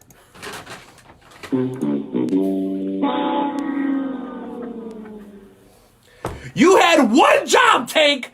This is the Night Owl's return to the Wrestle Talk podcast. I've been gone 14 days, and you can't give me nothing? Man, oh man, listen, I like what you're doing over at Infinite, man, but I'm very disappointed. You got to take chances. This is the pro wrestling business, man. You got to take risks. Like your boy Nick Chin doing that flip over the top rope. You got to take chances. I know that's not you, bro. You got kids. I know. I got kids, them. I understand. But what I'm saying is you got to take chances in this business. You know who likes to take chances? Mr. Number One, the heel deal. Canada's very own, the heel deal. He likes to take chances. He's the general manager of FWWC Rise. Heel deal, you got to bring the heat. I know Tank did a great job, but I'm going to put you guys on the spot. Who are the superstars that you are eyeballing right now? Because let me tell you, there are 30 superstars in the FWWC that are worthy of being drafted. The question is, who does Mr. Number One, the heel deal, want to put on his brand? You know, Night Owl, I started drawing it out. I got a whiteboard, I started writing down the names. I started writing down the names, and then I realized, my goodness, I'm creating my own Insidious Six. My greatest villains are now going to be my greatest allies. It looks like there's some funky individuals on mine and some people that can help me make it very grim for the other brands. And people who are very big. Just there's so many guys out there that could be the number one for Mr. Number One. Wow, heel deal. Well, let me tell you, out of nowhere, you were announced to be the general manager of the Rise brand. A lot of people are calling you guys the underdogs, man. How are you taking to that title, and do you have a problem with it? The underdog? No, I love it. I thrive in it. I want everyone to say that the heel deal has lost. I don't want to be with the heel deal. I want to go to Infinite. I want to go to Inferno, because those are the people that I will just look at. I'll just look at and I'll grin. I'll grin and I'll feel all good inside when the Rise brand, is at the top, the winners of the brand battle. Because you see, what I'm going to do is, as Mr. Number One, I got this magic, I got this power, and what I'm going to do with my one finger, I'm going to go boom, boom, boom, and I'm going to take some ugly ducklings and make them two boom, sweet boom, baby. Wow, ladies and gentlemen, when we talk about a caller that calls in with passion and fire, please be sure to not overlook the one and only heel deal. My goodness, incredible amount of heat. Well, you know what? We've gone around the globe a little bit up to this point. We've gone out to West Virginia, AK. We've gone out to Canada. But how about a little Kansas City flavor? You ever heard of a little town called Columbus Park? That's right. Everybody knows Columbus Park, and you don't say much down in Columbus Park, because if not, you sleep with the fishes. Unless you're going to City Market to buy like some fruit or some chicken, spanini or something like that. But there's a guy here in town that is a true, purebred Columbus Park Italian, and he happens to be our European champion. Ladies and gentlemen, welcome back to the show, Big T, the Paisan. Big T, what's on your mind tonight, man?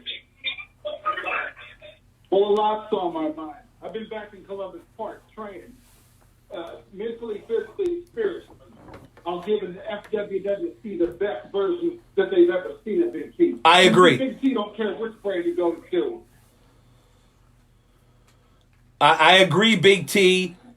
Why this new change? Why this new attitude? Why this new attitude? Why'd you have to bust out the silk shirt, with 3 buttons down, showing the little bit of chest hair? You're really going back to your Italian roots, man. What's inspired this change? You see, everybody wants to be bitching and moaning around here. Big T is focused on one thing, and that's being the number 1 overall draft pick. And you know which brand I want to go to, Night Owl? What's that, Big T? Where I want to go? Yeah. If I want to go to any brand, I want to go to the brand of the man that's been number one in the FWWC for a long time, and that is the Vice brand with the Hillsdale. No doubt about it, Big T. Well, you know what, man? I'm getting an interception right now. It sounds like the Honey Badger's on the lurk. And you've been intercepted, my friend, by the one and only general manager of the Inferno brand. That's right, folks. Hardcore Sis is in the house, and she's about to drop that heat. Hardcore Sis, you got a minute and a half. Bring it. Hey, how's it going there, Night Owl? Welcome back. It's good to see you. I'm happy to be back. I'm sitting I'm sitting here across from one of the best referees in the business today. He's ready to come on. I'm trying to figure out a reason to hold him off because he's getting ready to hit him like number 55 Frank Clark from the backside. So FWWC's got to bring the heat because this man is ready like Nolan Ryan, baby. He's ready to pitch that heat and kill it every single time. That's right. Just like the hometown Chiefs. Well, you know. Bring it, sis. Well, Hardcore Sis will try to make this short and sweet. And how's this for heat? Hardcore Sis has just signed a match for Monday night. You know, I was looking for an opponent for El Diablo. And El Diablo, I hope you're listening, because your opponent Monday night is a man that no one in this group has ever been able to really beat. Your opponent Monday night is the one, the only, El Mataratus. It's time to do whatever the hell you want. Let's get it on. Oh, man. Oh. How is that for heat? My. Bro.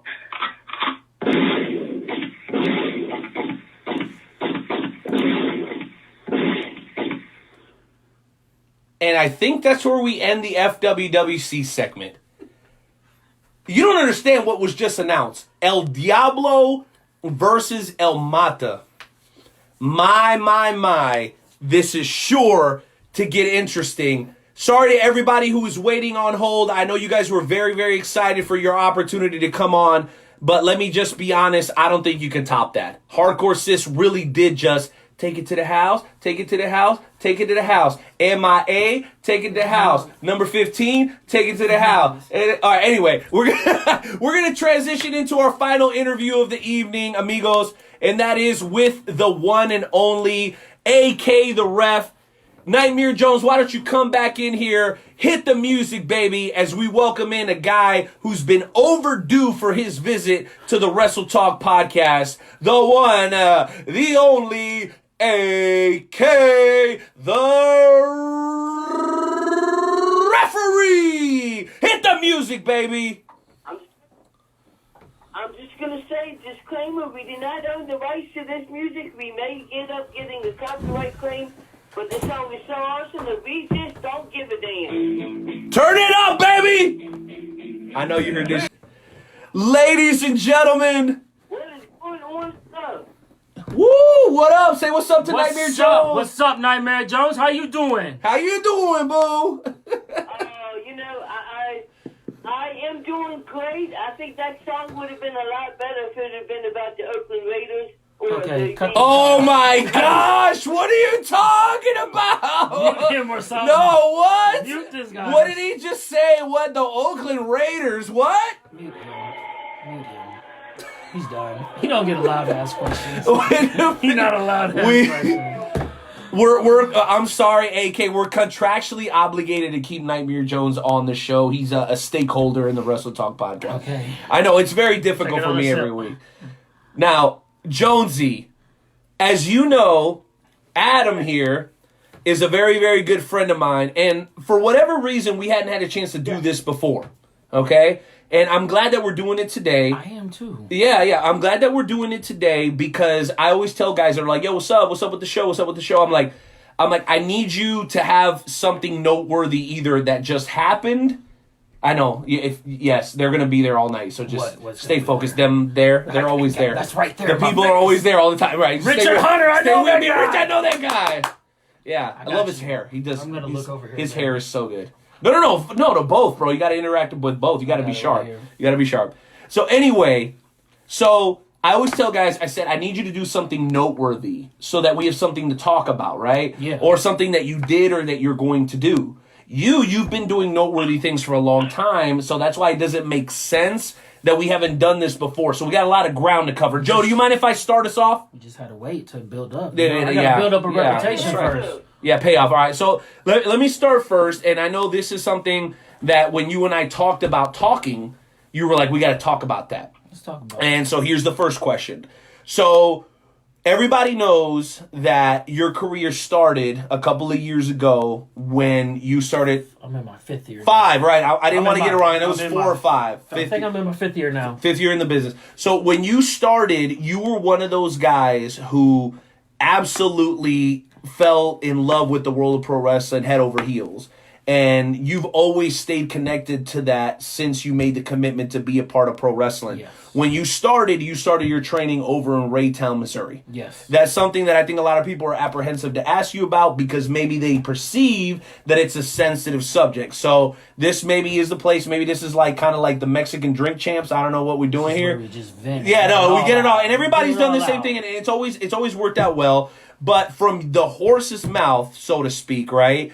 What happened in your time with KCXW and what led to your exit? Because a lot of people leave their home, right, which was at some point your home, and they don't bounce back, they don't find a way to stick. But you have made a great career for yourself beyond your time at KCXW, which I think was a good thing probably overall for you, right? It was. But, you've continued to carry on the legacy. So that David Cat and I have talked about this. Leo D and I have talked about this. Hollis Joe and I have talked about this, about the stigma that used to follow KCXW guys. And you are one of the guys that have proven, hey, don't judge me of where I went to school. Just know I learned what I needed to learn to be successful, bro. You've helped break that perception down. And I'm proud of you for that. But talk us through that time period. How long were you there?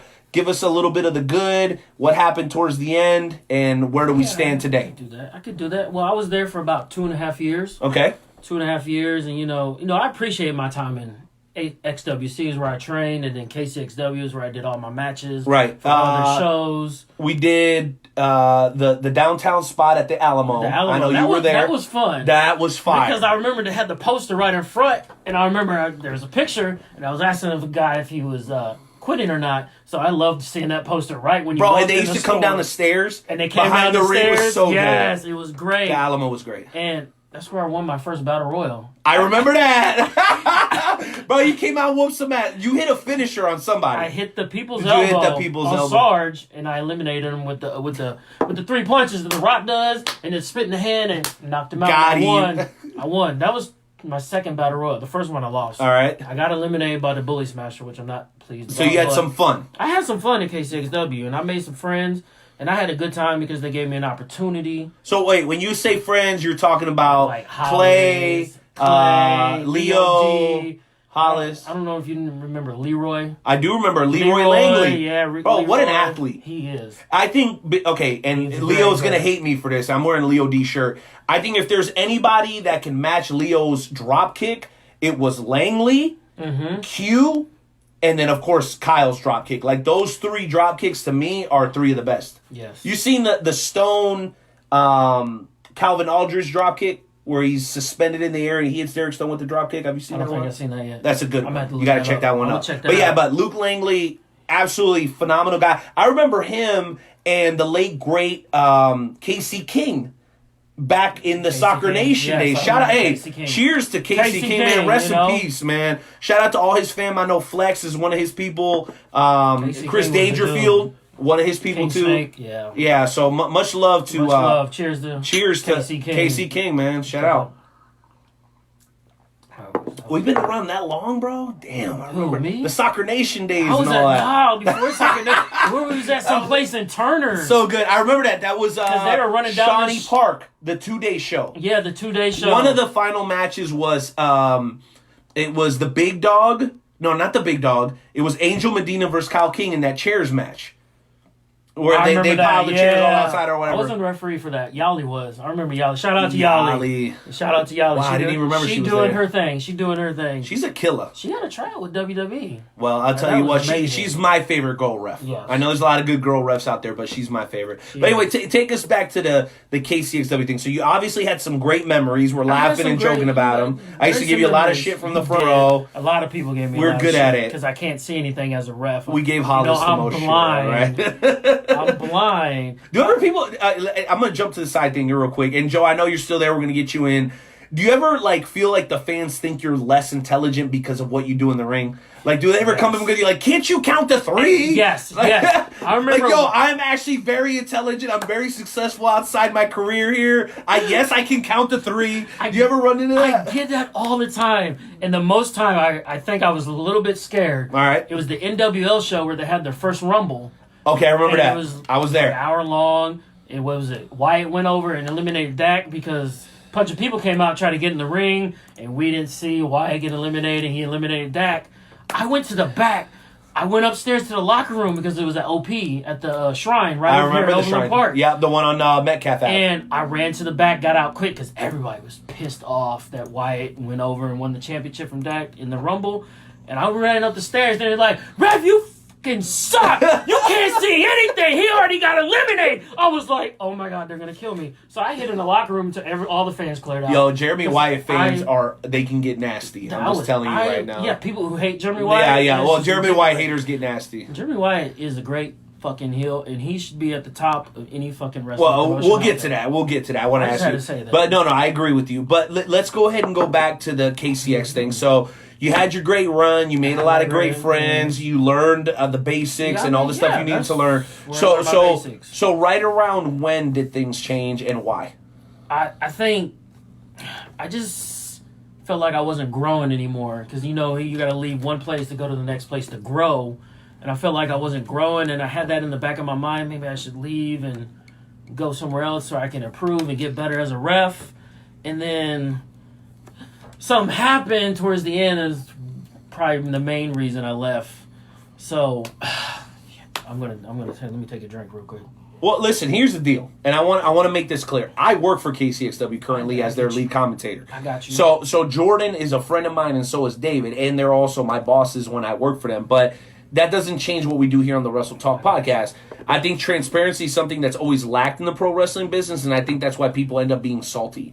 Like I've always had this philosophy. Like I'd rather you walk up to me and be like, "Yo, you're an asshole," than for you to tell 12 people over there that I'm an asshole. Like, I would much rather hear it from you so that we can work towards a resolution, because if you're over there talking about it, it's only going to get worse. So I want to know, and of course, this has been a long time. How long have you been away from KCX before you even go into the story? Oh, damn. 2 years, 3 years? 2-3 years maybe. Between 2 and 3 years. So it's probably water under the bridge at this point. But people wonder, right? People wonder. Yeah, they wonder. Because you're in this city, you're one of the most recognizable refs in this town, probably the most recognizable ref in this town, you and Nick Chin. I gotta give a shout out to my boy Nick Chin. What's up, Chin? What up, bro? What up, Nick? You know what I'm talking What about. up, Nick? Hey, listen, I got him real bad during that Chiefs-Texas game. I screenshotted all his stuff and put it. He kept asking me if I was. I'm savage like that. I'm savage. I almost had a heart attack during the Super Bowl. He was kind of having fun with me that day. Shit, let's get to it. But anyway, so everybody knows that you've got some clout as far as the pro wrestling thing in Kansas City, because you've been doing it for so long. And there's been a lot of great refs. Like, you think about 3XW, Todd Countryman used to be a ref around here. Like, so a lot of great talents come out of Kansas City. I think you fit into that mold. But again, what changed? What was that moment where you were like, it's time for me to move on? You left a lot of friends behind. I did. Right? I think Kurt was still with them. Hollis was still with them. Or maybe Kurt was still with them. Okay, so maybe it was Hollis, Kyle, Marshman, Leo D, A. Clay. All your boys. Oh, the boys I grew up because we were like the first generation, the KCXW rest, second generation. Right. So what had happened was because Deacon, Deke, Enigma, Marksman, Captain Shabam was one of the trainers. A. Clay was one of he was early, pretty early. He was real. He was like when I first got there. Right, I remember the twins were still there. Were still there. When I started, the twins. Shout out to the Regal twins, man. Regal. New Japan kid. I'm serious. I can't even believe it. Yeah, I remember they when they were still like when they first went with Metro, they picked my son up, and we had that spinner joint that's sitting right there on the edge of the bookshelf right there. I know you've seen it. Yo, my son has never forgotten that. He still have it now. It don't hit no more. My son is 10 years old and he's about 5 foot tall, so he's kind of big or whatever. You see my son, but yeah, that shirt don't fit no more. But he still has it, bro. So none of that stuff's gone away. Yeah, great dudes. They're a great tag team. No doubt. We got them on Journey Pro on this Thursday. Yo, they keep it so gangster these days, bro. Since like when Hoodie Howlett, bro. I'm always thinking, oh my god, Hoodie and Jake Durden are gonna cause a riot one day. They're gonna kill somebody. I'm ready in a good way. Whatever it is that happens, I'm ready to just separate it or whatever. I don't care. I'm just gonna grab a beer and watch the show. Good luck, bro. Anyway, but let's go back to the story. Go ahead. So yeah, so it was right before, it was like the week of the next show. It was gonna be the show where it was Hollis Giroux versus Marksman in a 30-minute Iron Man match. That was right when they were right in the middle of their feud. And I remember that. So, like, I don't know if it was like 3 or 4 days. That week, I get a message from Catton saying he saw something on a private group chat that me and like 6 or 7 of us had at KCXW. And we had this group chat on Facebook Messenger where we would, like, talk and be like, see about, okay, what shows are we going to go to outside of Kansas City to, like, just get together, sometimes see how we're doing, clown around, like joke around, send stupid ass memes. It's the locker room chat. It's the locker room chat. It's the brotherhood of wrestling in the locker room. Yeah. And at times... Most of it's bullshit. But at times we would get serious and like just vent and show our frustration about what could be better at KCXW or what we could do. And you know, like any job that you have, you always have that coworker, or you go home to your spouse, or you have that friend outside of work that you go to and vent about your job. This job sucks. This job sucks. Oh my god! But you, sometimes you got to get that off your chest. Yeah. Even if you don't really feel that way. Yeah, it feels good. And you might feel that way, but you don't want to go to your boss and say that because then it's just awkward and whatnot. You're gonna get fired. That's You're gonna get fired. Exactly. So it's like 6 or 7 of us in this chat room, and I ain't gonna name names who are in the chat room. And whatnot, you don't have to. But we'd always do this, and we'd vent, and it wasn't a lot of venting going on in the trash room. Most of it was bullshit and memes and saying, "Oh, we're going to this show. Hey, let's meet here so we can go 2-3 cars deep to WPW out in Collinsville, Illinois." Hey, shout out to World Powerhouse, man. Shout out to Victor. Shout out to all them guys out there, man. What's my man? The Shiznit. What's his name? Dave Ruby. Shout out to all them guys. We had a lot of fun going to those No, shows. but they still going out there. I know they still shout out to WPW. We had a lot of fun going out there. They're friends of Wrestle Talk. Part of the fam. Yes. Yeah, no doubt. But that's where we get in that group chat and we would just vent and about our frustrations, mostly about KCXW. I ain't gonna lie. It's water under the bridge. That was home. That's we all complain about our wives. That's where we had the most shows. That's where we got the most work. Because at one time I was the only referee, so I was I remember you doing the whole show. All the shows. So yeah, I would like to get them another referee, but at the same time, it gets me more work. It improves my skills and whatnot. But we're gonna fast forward. I get a message from Catton like 3-4 days before the show, saying, or actually no, it was a message in one of the training XWC pages saying something's not right. There's a message I'm not happy about, whatever. So I started messaging people individually. And we go about it, and I'm like, what is he talking about? And then somebody messaged me back saying, yeah, somebody screenshotted messages. No. Somebody screenshotted in that group chat messages from that time to 6 months back. So you talking about a rat? A rat. Yes. Do you ever find out who it was? And you know what? I have my suspicions, but I don't know. I don't know. I'm over it, whatever. But somebody went 6 months back. That's not hip hop. That's not hip hop. That's definitely not cool. hip hop. It's not cool. Somebody went 6 months back in that group chat. Yo, look what AK said 5 months ago. What did I say 5 months ago? Some bullshit. Somebody went, yeah, exactly. Right. 6 months back, and all they screenshot was the shit we talked about venting our frustrations with KCXW. And I'm like, oh, damn. Shout out to the legendary Herb Simmons. We just announced today that he's being recognized at the Cauliflower Alley Club. That's so awesome. shout out to Herb Simmons. Herb Simmons is a legend, bro. It's Southern Illinois Championship Wrestling, man. One of the best out there. But shout out, man. Thank you guys for tuning in. But go ahead and continue. So, yeah, they screenshotted just the parts we were talking about bad about him. And so that night, everybody received a message from Catton about, hey, I'm not happy about what's in the group chat. I saw it. If you want to stay with KCXW. And I don't blame him. You know what I'm saying? You want to cut the snake's head off. I get it. Yeah. If somebody showed me message of somebody talking shit, I'd be like, what the fuck is this shit? So he messages everybody individually, like, we need to talk. If you want to stay with KCXW, you got to come talk to me.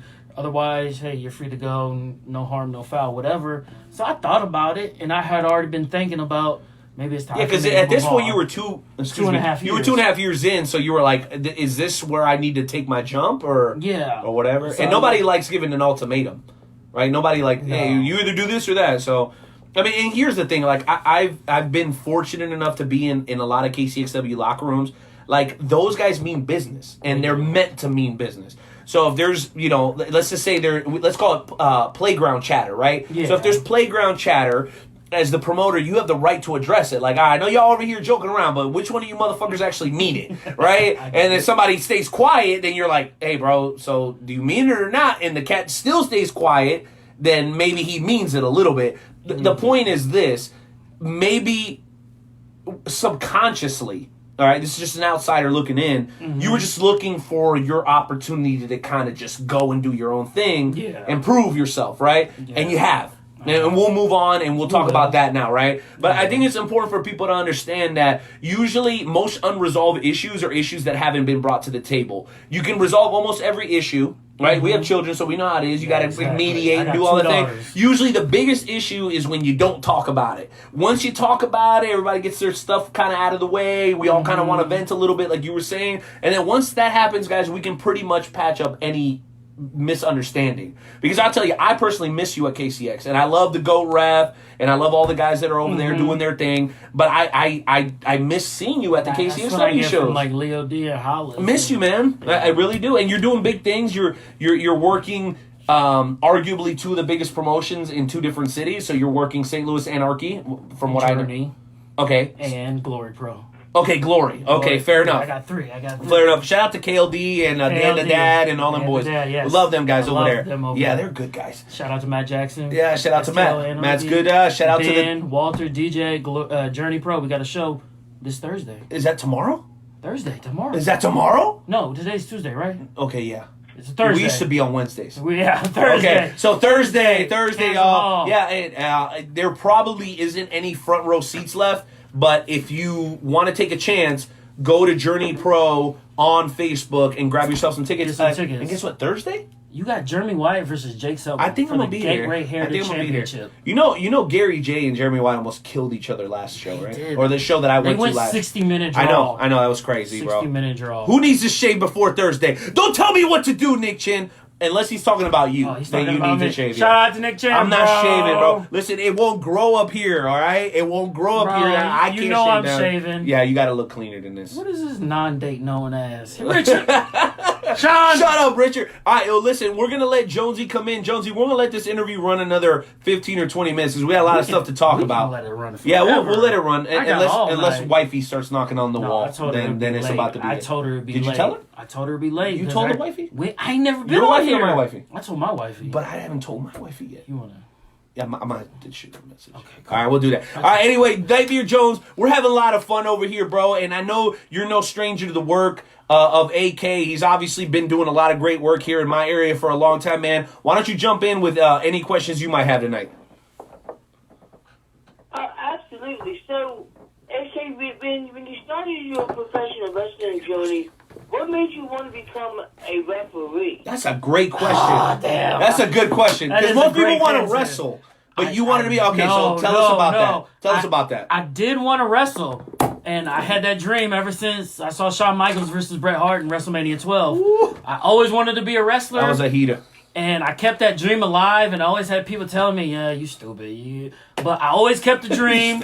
And then as I got older, I was like, damn, how am I supposed to do this? It was like, so I started Googling and searching. It was like, you need to go to wrestling school. So, okay, where's there a wrestling school? I always saw Harley Race's wrestling school out in wherever, Missouri. Troy. Shout out to Leland. Shout out to all the wonderful folks over at World League Wrestling. Big supporters of the Wrestle Talk podcast. Yes. Yeah, they got a lot of love for us. I thought about going out there, but at the same time, I was like, I already had a family, had like a wife and 2 kids. Yeah, you kind of got to live out there. Yeah, you got to live out there. Yeah. And at one point during the summer of 2014, I was going to go out there and train to be a wrestler. But in the spring of that same year, I came across an article in the pitch on the website, and I saw an article with John Cone saying he had a donut shop in North Kansas City. Yes, he does. Donut King. The Donut King. And they got some great ass donuts. They do got some great donuts, and they got some great wrestling memorabilia. They do. Yeah, they do. I've seen it in the window. He's got his SmackDown referee collared blue He shirt does. in there. It's in the glass and everything. He's got a championship belt too. Absolutely. Shout out to John Cone and the Donut King. But anyways, I saw the article on the pitch on the website saying he was a referee in WWE, and I was like, hold on, wait a minute. Referee? Maybe I can do that instead of wrestling, because I don't have that psychology that wrestlers do to be able to... They think so far ahead, it's insane. To take bump, just the punishment that wrestlers take, and I just don't have that. So I was like, maybe I can do referee. So from that moment on, I started watching WWE more closely, and I started looking at the referees. And I was like, I can do that. So from that moment on, anytime I watch wrestling, it's hard for me to focus on the match because I'm watching the referees. You're a student now. Now I'm a student, and I was learning before I even started training. And I was like, I can do that. So, and then that summer, I came across XWC. They were brand new. 2014. They've been in that building for almost 5 years now. Isn't that incredible? That is incredible. Props to them. Cheers. Cheers to them. I ain't gonna See, hate on that. Ain't no hate, bro. Everybody's doing well. Because no at hate. the same time, I was Googling stuff. And it's like, don't go to a wrestling school. They ain't been in business from 5 years. Credibility is very important. 5 years or plus. Right. So I was like, okay, let me just take it back, see if they're still in business by the beginning of the new year. If they are, I'm going to go. So we get to like the end of the summer, and I hit up Michael Ortega. He lives out in Topeka. Okay. He runs OCW. I don't know, maybe they run shows every now and again, but he was actually the first person. I hit him up on Facebook, and I was like, hey, I'm interested in getting in the wrestling business as a referee. Can I come out to a show in Garden City, Kansas? That's where my wife's from. So it was like August, and I went out there, and I drove out there. That was my first wrestling show I ever went to. And all I did that day was he gave me an opportunity. I got music.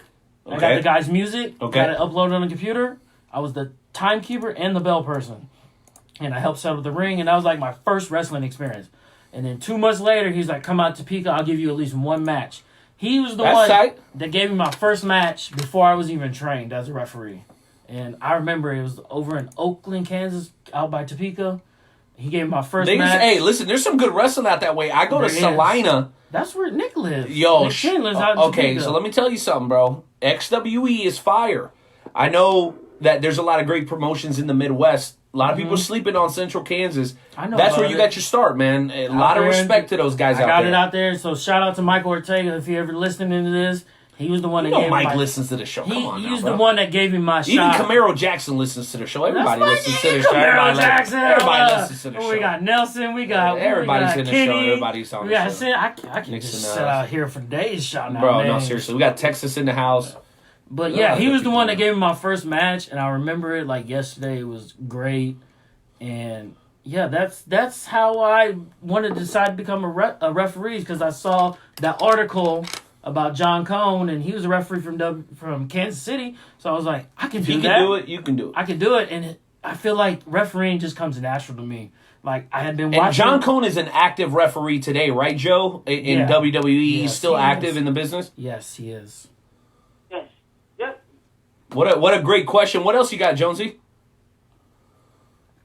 All right. So you guys were talking about, him getting heckled, and as a referee, I myself know He's a all ref too, my about buddy. being heckled, but I want to know is how do you deal with the people that heckle you? Because I know that I get heckled, saying I can't count, asking if I need my glasses clean.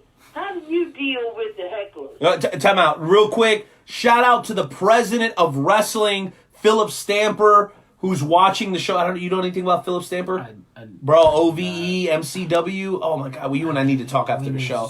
Yeah, you ever heard of Sammy Callahan? Yeah, I know. Okay, I worked at Sammy Callahan versus Ricochet match in Iowa, like my second year in. You lucky It duck. was It must have been nuts. My God. All right. So everybody who's anybody needs to know who the president of wrestling, Philip Stamper, is. So he's checking in. Shout out to him. But go ahead and answer the question, bro. I'll let you jump in and do that. How do I deal with hecklers? Yeah, how do you deal with hecklers? I just ignore them. You have to ignore it. Unless you, like, really know the person that's out there heckling you. Me. You. And I got to give a shout-out to Papa Kenway. That's Matt Kenway's dad. Yo, Pop, yeah. He brings the chicken wings when we're out Every to time. Anarchy or Glory Pro. But here's the thing. Here's the God. thing about Papa Kenway. The chicken wings, right? But what about the pizza? You can't take the shine from the pizza and the dollar beers. Spalding Hall got the Spalding great Hall ass- is that, bro. But when we're at Glory, we're not at Spalding Hall. So when he brings them chicken wings, Shout shout out to Papa Kenway, boy. Pop. But yeah, Shout out to Matt Kenway, too. Matt Kenway, too. That kid, I remember him at his first New Breed show.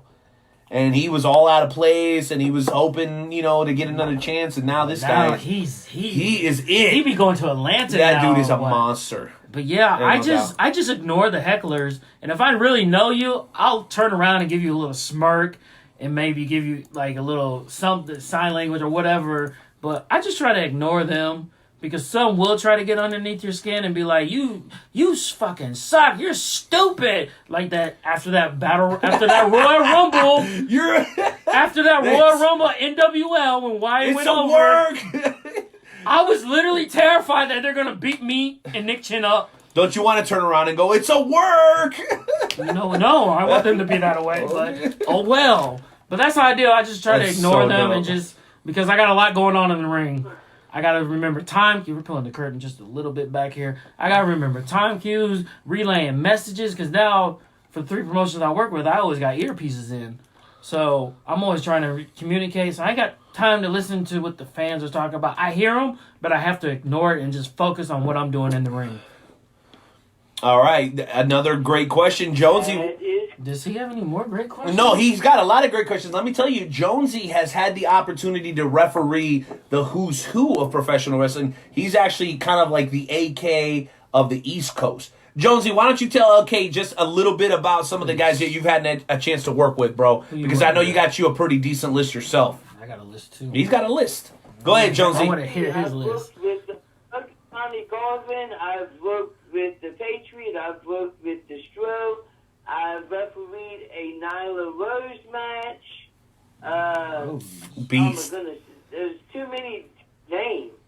Just name your top 5. What's your top 5? Give us your top 5, Jonesy. Putting you on the spot, baby. Let's top go. 5 people you worked with. Wild Man Beast is in the house. Shout out to the chief, Rob Atakula Kula too. Shout out to him. I love that dude.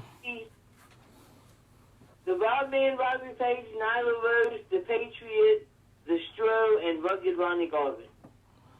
Running Rock Garvin, bro. Some legends Should I in the give my top game. 5? Let's give us your so top 5. hard. I know. I know. I'm gonna go. Ooh. Maybe I may just have to go top 5 matches. No, top no. 5. Just top 5 talent. Right, top 5 talent that you've been involved with. Shelton Benjamin. Okay. Right before he re-signed with WWE. He's still a monster. It was him and Shane Strickland. Okay. I'll go with Sami Callihan, Ricochet. I'll go with ACH. Oh, boy. Oh, my gosh. I got to talk to you about ACH. Oh, Wait till it's my turn again. I'm about to put you on the spot. Who else did I... I'll go with Shane Strickland. Shane Strickland, all the wow. people that I just named that had matches against each other, and I got to face them.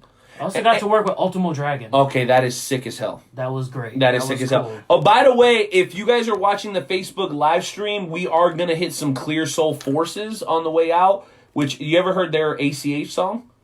Clear Soul Forces actually came up with a song for ACH. Jonesy, can you look that up while we try to wrap up this interview to see if we can upload it and play it for everybody? It's called Go ACH Go by Clear Soul Forces. Clear, like as in clear skies. Soul is like what's in our hearts. And forces like as far as strength. Clear Soul Forces. See if you can get that up and going, because I think everybody needs to hear that. All right? Which brings me to my next question. Oh, boy. Okay? I see the shirt.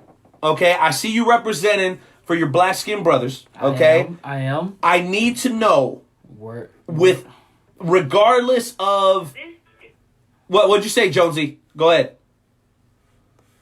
What'd you say, Joe? Nightmare. What'd you... I'm just trying to get this song. Oh, he said he got it. He's going. You got it? He's going to look for it. That's what he's going to do. Got it? All right, perfect. Let me know, Joe. Shoot me a message. Okay, so Adam, you saw the whole thing play out. All right, ACH is a guy that's from within our area. Right. Shout out to John West, by the way. John West. He's John the one West that got is such the shirt. a great, He great got the dude. shirts. Black wrestlers Well, matter. I ran for into the culture. him for the culture. That's right, baby. For the culture. For the culture. I ran into him in Iowa at a Revolver show, and he wasn't booked. And I asked him. I said straight up. I said, John, so what are you doing here? He's like, bro, I love wrestling. I want to support. I love John West, bro. I do. Yeah. He came to Journey Pro one day. He was just there. to show love. He gave us shirts for free. That's my dude. I love John West. Culture. Shout out to John West, man. Shout out to John West. All right, but let me ask you this question. So I know a lot of people, and you know me. Your boy's got kind of a hood pass, right? Because you know your boy, right? A lot of African American brothers of mine were like, nah, we ain't really riding with ACH on this one, right? Because there's so much of the story that was untold that it almost made him feel, it almost made him look like he was grasping for straws with some of the stuff that he was saying. But for those who know ACH, right, they stand beside him and they're like, nah, you know, that's Al. Al is not going to call some shit out unless it's real. You know what I'm saying? Unless he sees it himself. About it. Right. And that's the thing with ACH, right? Attitude, charisma, heart, right? That was the whole thing with his whole gimmick. That's why he was so successful and Evolve. That's why he got his opportunity. He was in Ring of Honor. He was in Ring. He did very well. New Japan. I mean, come on. He's an athlete. The dude is a monster. Can't nobody keep up with him. He's except maybe Strickland. Like very few guys can actually keep up with him in the ring. And Riddle and Chuck and some of that. All right. Anyway, so in that situation, as a black man, were you put in an awkward situation where you were like, I don't know if I can really back up ACH on this shit, or were you just like, no matter what, I got his back? Because I know a lot of people were put into a very difficult situation because we're all loyal to WWE. Yeah, all of our favorite wrestling memories are WWE memories, right? That's where you want to go work. Where did you sit on that whole thing? Because it was like a T-shirt thing, and it was like, you know, the big smile, and we all know about blackface and all that shit, right? We all know about that. Must have been a tough one for you because a lot of people wanted to stand with him, but they were like, okay, Al, you're going a little bit too far with some of the shit you're saying on Twitter. Where did that sit with you as an African American man? I mean, I had only met ACH like a few times, like maybe 5 times, and since I like worked with him when he worked with Shane Strickland and Chuck Taylor, and up in Iowa when I did a show, and then he did a couple things in NWL and Anarchy. So I only met him a couple times, and the times I met him, he was real cool. And I met him one time at Ring of Honor, and so I felt like, if he felt that passionate about it, I'm gonna support him. I want to support him. Like I see where he was coming from. See, I'm with you. I don't think he would have made such a hubbub unless there was something there. And even I talked to my wife about it, and I showed her the shirt. And we were talking about me and Hollis one day. We were talking about because he was over at my house, and we were talking about. How do you get along with that guy? He's such a jerk. I've known him. Okay, I know you're a friend, but I want to say you want to peel the back. No, I'm just saying. Yeah, I'm just saying. His persona is just despicable. The character that he does, I hate him so much. I just call it down the middle. Call it down the middle. That's right. You're down the middle. AK the Ref, ladies and gentlemen. Yes, he can count. He can count to 3. He can count to 3. I can count to 3. Hopefully. 2 and 9. But go ahead. Elaborate a little bit more on this. We were talking about it, and I showed my wife the shirt. And she was like, damn, she saw it in the shirt. Okay. So she agreed, and I was like, so she's sensitive to it because her children her children are half African American. So you become more I'm half white too. Okay, so a quarter, whatever it is. I mean, but either way, she's more sensitive to it than what your normal person would be. But at the same time, I can see how people may react and say he could have handled it better. I see both sides, but I support him no matter what because I've worked with him, I've met him. And have you ever felt any discrimination in your career? Have you ever felt like maybe you haven't gotten out? Yeah, or yeah. No, I haven't felt that yet. You've always, so you think it's improving maybe? Like, do you think there's more receptiveness now by some of the younger promoters in booking you just based on your talent? Yeah, I feel like I've been booked based on my talent in my career. Like I haven't felt that race. That's I beautiful, know it's man. around, and maybe I might just naive and try to turn a blind eye to it. But I know it's there, and if it happens to me, it happens to me. I'm just gonna try to push forward and just because at the end of the day, my main goal is to make the WWE. So you're not the race car guy. Like, oh, I didn't get booked for this because I'm, half and half. Like, you're like, I know that I'm what I'm worth, and you. Yes, exactly. Okay. I'm not gonna play. Because I respect that, because I think a lot of people pull that card too quickly. Exactly. I'm not saying it doesn't apply. I don't think ACH pulled that card. No, he was already in WWE. He was already there. He saw the shirt. That's how he felt. And shout out to Big Country. Big Country, Mike. Showing some love right there, man. I remember Mondays. He helped me out when I was working. One of the top 3 referees in the Midwest, man. Thank you. Love to hear that. Well, man. who's the other 2? Who's the other 2? Nick Chen is one of them. Shout out to Nick Chen. He taught me a lot coming up. I send him matches.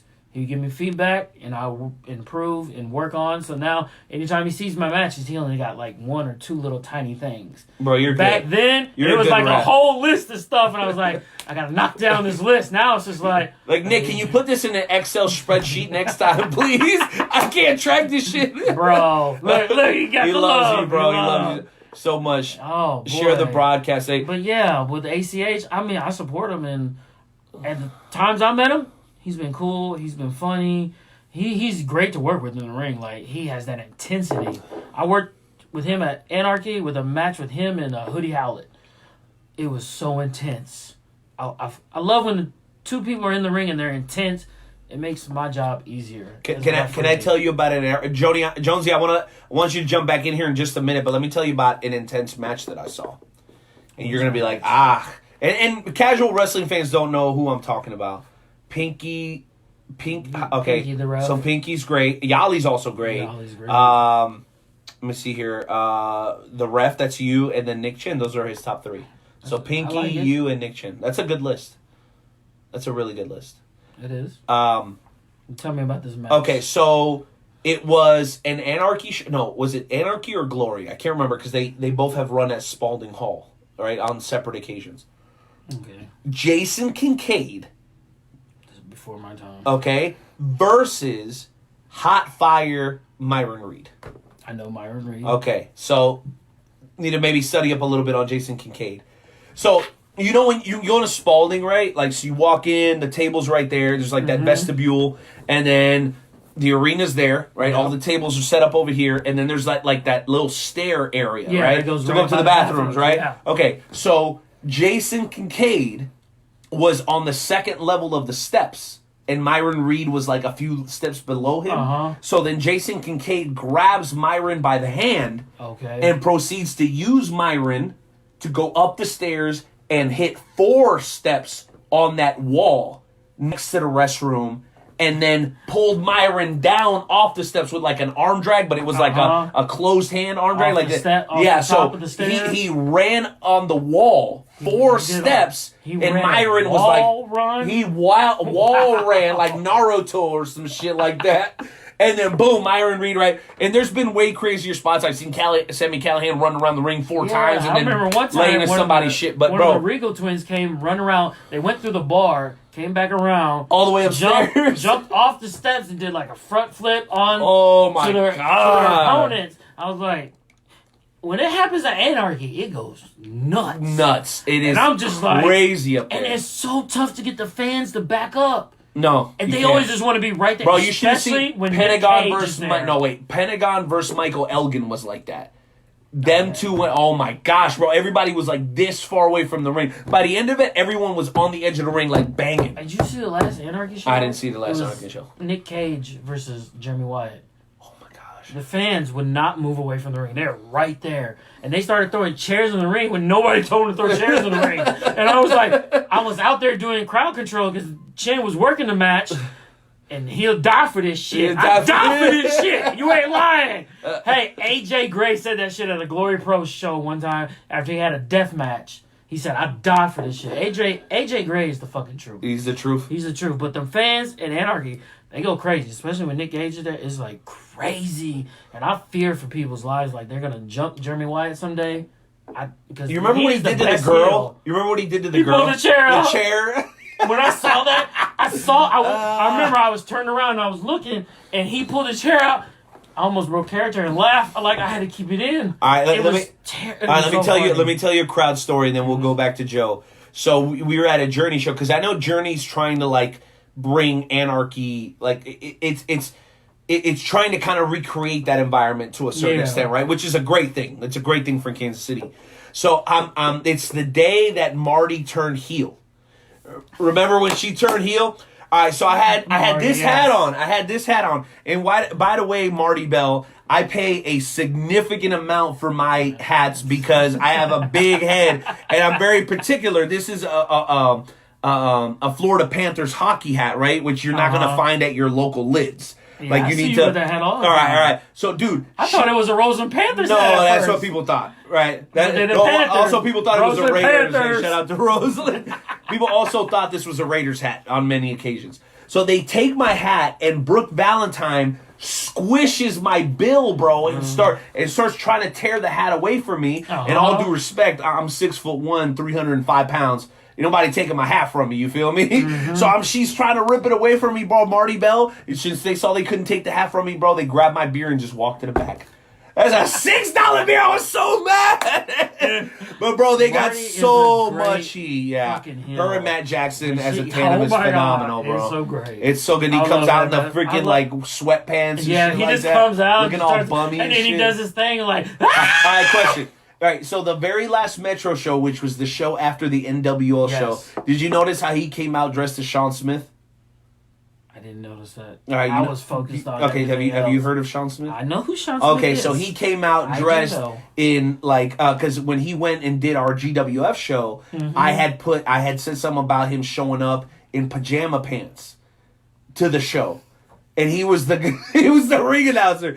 Matt Jackson told me that he swore to God that he didn't know what I was talking about. But I was like, "You lying, Matt?" I was like, "You throwing some heat right now." He came out to the ring in pajamas, bro. Basically with these like I think he was wearing some bunny loafers or some shit. He probably bro. He was dude. I swear, Matt Jackson is great. He's a genius. Dude's a genius. He knows his wrestling. He's great, and I love working for him at Anarchy. I remember at the end of 2018, we had ACH on, and I was like, kind of kayfabe, like, oh yeah, Matt Jackson's mean, whatever, because that's the character he was playing. Not like ACH was like, no, fuck you, Matt Jackson's the man. I don't care what you say. That's my boy.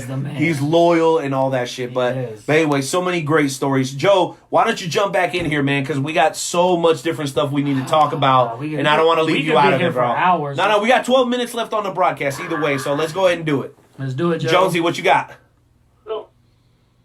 Well, unfortunately, we got to get into the game show challenge because my phone is about to die, and if my phone dies, then I won't be able to do the game show challenge. Fair enough. You want to go one-on-one with the night out? Let's go, AK. Let's go. Let's go, baby. Why don't you just plug your phone in, I'm saying. But anyway, we're ready, Jonesy. Let's do it. Let's go. Oakland fan. He also likes the Redskins, so... I mean, they got Alex Smith. Who? Alex Smith. Alex Smith. They had Alex Smith. He's still going to come back. Please don't. He's going to break something else. This is like a trivia deal. He'll give us clues. As soon as you know the answer, you give it. I don't know the answer. Me either. Wrestle Talk family. It is time for the world famous Wrestle Talk Podcast Game Show Challenge. Tonight's prize is scheduled for the best 2 out of 3 I beat Savio Vega. Tonight's contest contestants are the Wrestle Podcast's own, the Night Out. That's right, let's go! Martinez and AKA the Ref. In a few moments, I will ask you 3 questions on a particular professional wrestling topic. When you think you know the answer, just shout out your answer. Shout it out. In honor of tonight's guest, our Wrestle Talk Podcast Game Show Challenge category is famous WrestleMania guest referees. All right. So that's the topic. Guest referees at WrestleMania. And when he gives a clue, if you feel like you know it, just shout it out. Don't wait. Don't wait for him to finish. All right, go ahead. Let's go. Go ahead, Jonesy. All right, question number 1. At WrestleMania 17, this 2013 WWE Hall of Fame inductee refereed the match between Vince McMahon and Shane McMahon. He is also a 3-time WWF champion. Kurt Angle. The first ever WWF. called Court, an 8-time Mankind. tag team champion with Steve Austin. You would be correct. AKA the ref has the first point. All right. So to question number 2. This 2012 WWE Hall of Famer was a special guest referee at WrestleMania 14 as Stone Cold Steve Austin defeated Shawn Michaels. Mike Tyson. Mike Tyson. Mike Tyson. Mike Tyson. I remember that. That's correct. The Night Owl has gotten his first point. We are down to question number 3. At WrestleMania 27, this WWE Hall of Famer refereed the match between Jerry the King Lawler and Michael Cole. At WrestleMania 23, he also refereed a match between Bobby Lashley and Umaga. If Lashley Stone Cold! Stone Cold! Stone Cold! Stone Cold is the correct answer. Damn! Let's go! Stone Cold! So here is This is your music. your music.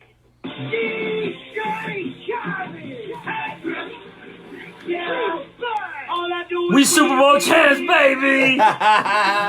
Kansas City Chiefs! Dang. And they said it. And they said it. And they said it. Up, down, up, down. Congratulations, AK. You stumped the Night Owl, man. I'm fresh off a 2-week break. I'm rusty as hell. All I know is I want a rematch, damn it. Sometime before the end of 2020, AK versus the Night Owl, round 2. Let's do it. You down? Let's do it. You don't have a watch. Whenever. Was it 2 freckles past the hair or what? 2 freckles past the hair. Past the we can do it whenever. That's crazy. Well, Nightmare Jones, man, any final thoughts or questions for AK to Ref before we close out tonight's show, bro? I got a question. You got questions? I got answers. Thank you for taking time out of your busy schedule to come onto the podcast.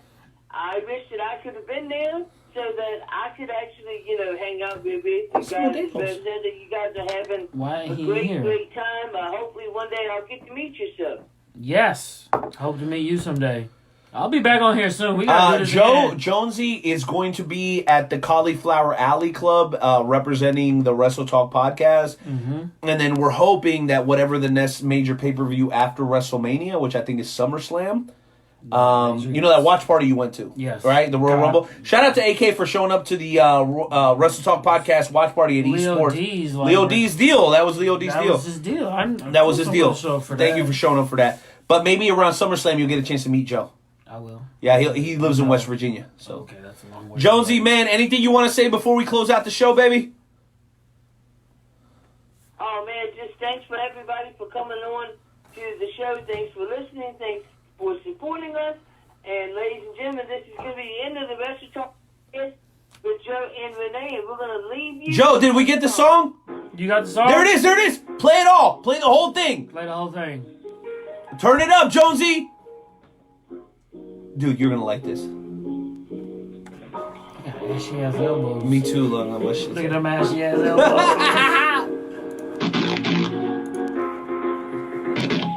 Let's see if I can get it on here so you can play.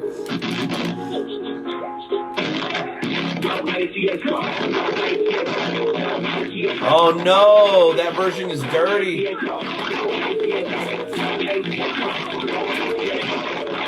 I mastered the craft of battle hit. Flash, I'm jumping out of the atmosphere.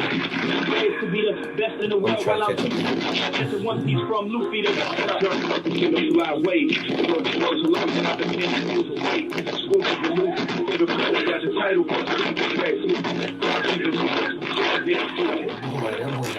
Oh my God.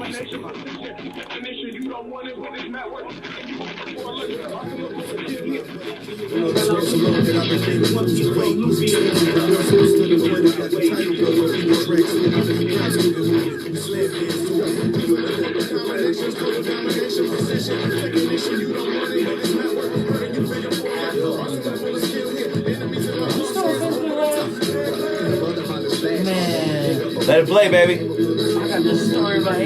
It was something he said one time. All right, let's do it. Oh boy.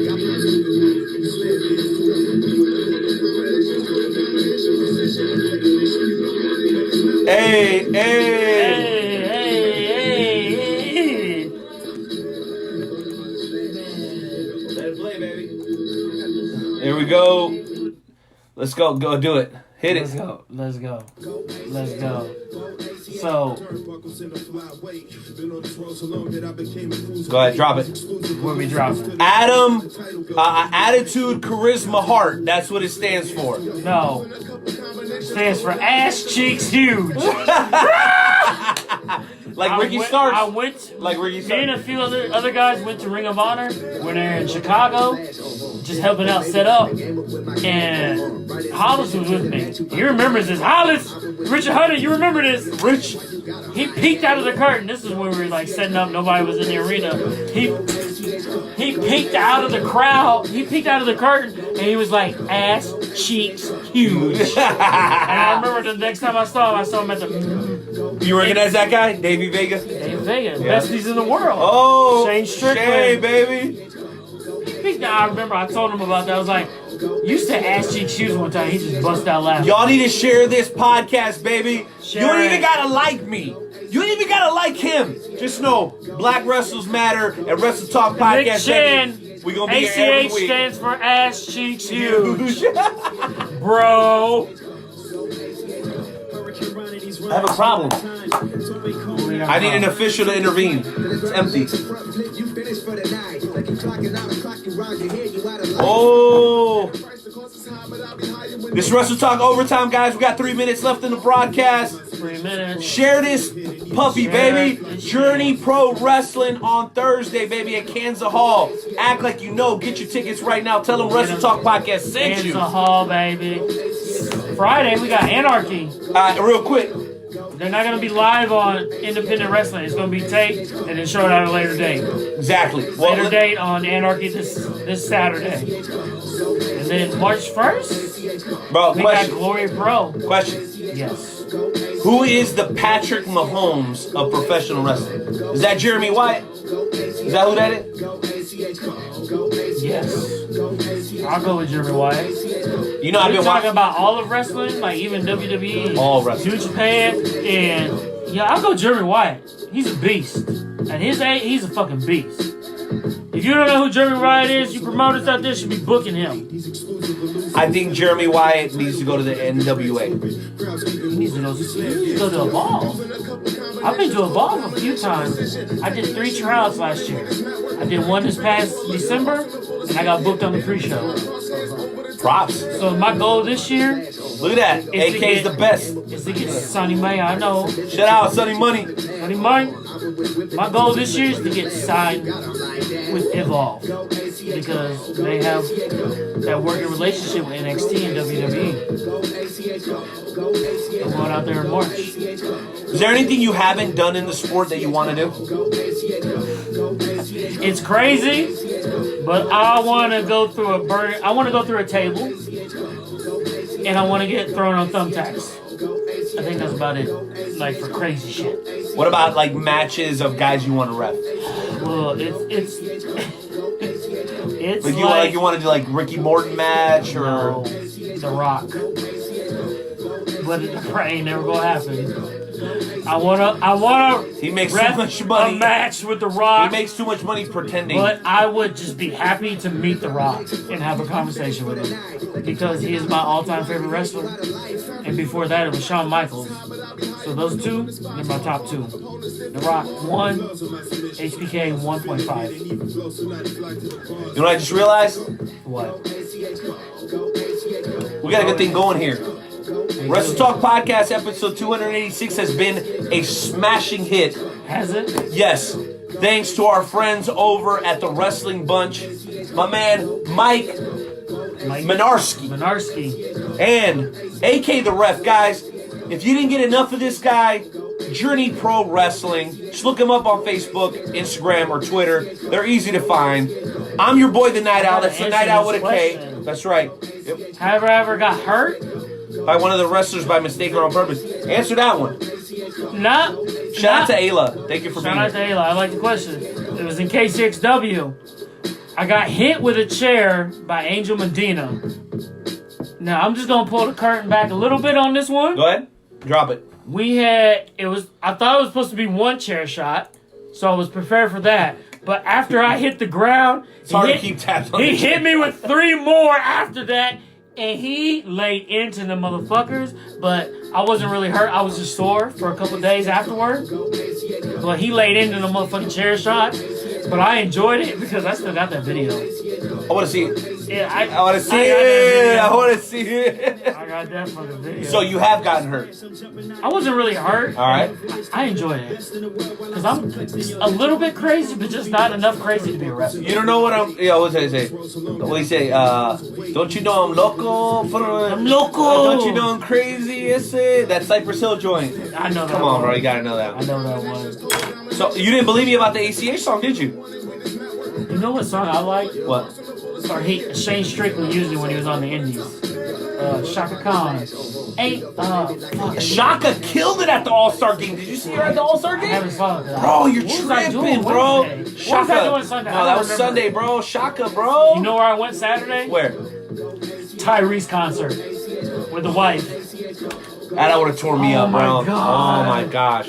Tyrese, Was he crying and all that Joe, stuff? Genuine, and Avant. Ride it, my pony. Hey. Genuine is 49 years old and he fucking killed it. Oh, look at my man said you're my favorite. You're my favorite guest. I think she meant guest. Am I your favorite guest? Well, So far, bro. Susie tunes in every week. We can do this again. You didn't know we had the ladies checking out the Wrestle Talk We can do podcast? this again. I gotta find this thing. We're all over the place. Guys, WrestleTalkPodcast.com 24/7 for all Wrestle Talk Podcast content. We're going to keep this party going off camera, so don't be jealous. I'm hanging out with one of the best refs in the Midwest today, AK. Make sure y'all follow him. His name is... my socials? You haven't yet? No. You're slacking on your macking and slipping on your pippin'. Go ahead, drop it, baby. What you got? I got socials. Twitter and Facebook, AK the Ref. Instagram, it gets a little tricky. AK.the.ref on Instagram. It's not that complicated. So you On said... Instagram. So hold on, let's try this again. You said IG... IG. All right. AK dot it's all caps. Ref. And then Twitter and Facebook is just without the dots. I'm on TikTok too. Okay, so I just recently went on TikTok because I have to keep up with the trends, right? All right, so oh no, we have to. It's mandatory. All right, so give me your Twitter and Facebook again. AK the Ref. So it's TikTok. TikTok the same. A lot of my videos on TikTok are just about the Chiefs Super Bowl because that's what That's all right. They can deal with it. I mean, they got to take that L. Find this video. Hope y'all like that. Guys, we're getting ready to sign off. It's been an absolutely fantastic show. This is actually my favorite Clear Soul Forces song. Me and my man Mayo, we be bumping this joint all the time. If you guys haven't heard it, you're slipping. You haven't heard this? Do you know about this? Yeah, I know you a little bit. Guys, WrestleTalkPodcast.com. Please share this broadcast. We about to take this thing off Check camera, out next man. week's episode. That's right. And tomorrow night. 287. 287. Right? Oh, yeah. By the way, tomorrow night, Journey Pro Wrestling. No, Thursday. Oh, it's Tuesday right now. Damn, I keep doing that. Thursday night. Thursday night. I love the XFL. I love what they're doing. They need to keep it up. They're doing a good I job. love the XFL. I'm supporting the Battle Hogs. Teams or the Battle Hogs. Yeah, I'm with the Battle In Hogs. Houston, JP Walker. JP's is a beast. I like him. Thursday night, Journey Pro Wrestling. Last Friday, KCXW had their first Friday show of the year. I think it was called Enchantment in the Ring. Shout out to them. I'm sorry I couldn't be there. I got stuck in San Francisco on my flight. You remember that bum fight thing I was telling? All right, so story about California. that was crazy, bro. Cali's wild. But I thank you, Jordan, for understanding. Thank you, David. We kept it 100. Thank you for my time at KCXW. I Yeah. had no beef. You know what? Those guys are Me handling and their Jordan business. hashed it out, and I went to the Jordan's show that the man, week. actually. Yeah. I went to the show that week when I left because I want to still support my You boys. still supported the boys. I bought a ticket, so I ain't got nothing but love. Like I said, hey, bro, not everything is for everybody, man. They got a good thing going over there. You guys got a good thing going. We still try to do our thing over at Royal a little bit, you know, Royal little Alliance. nice and slow. We're doing our thing. Support wrestling, y'all. If you haven't been to an indie show, you're making a huge mistake. I am the Night Owl. It's the Night Owl with a K. He's Nightmare Jones. It's my man AK the Ref. Make sure you guys follow us, man. We'll keep out vibing. And hopefully we'll do it again very soon, bro. You down? Let's do it. Hey, one more cheers. Can we get one more cheers? You're not going to sip on that, though, right? No. All right, then bring me something you're actually going to sip. Ain't nothing. An empty cup, no. I'll wait. Dump, dump, dump, dump, dump, dump, dump. Trunk. Hey, play that Shaka Khan that I'll play that Shaka. Shane Strickland used to have as the intro music. What's the song, though? It don't get no better. Don't.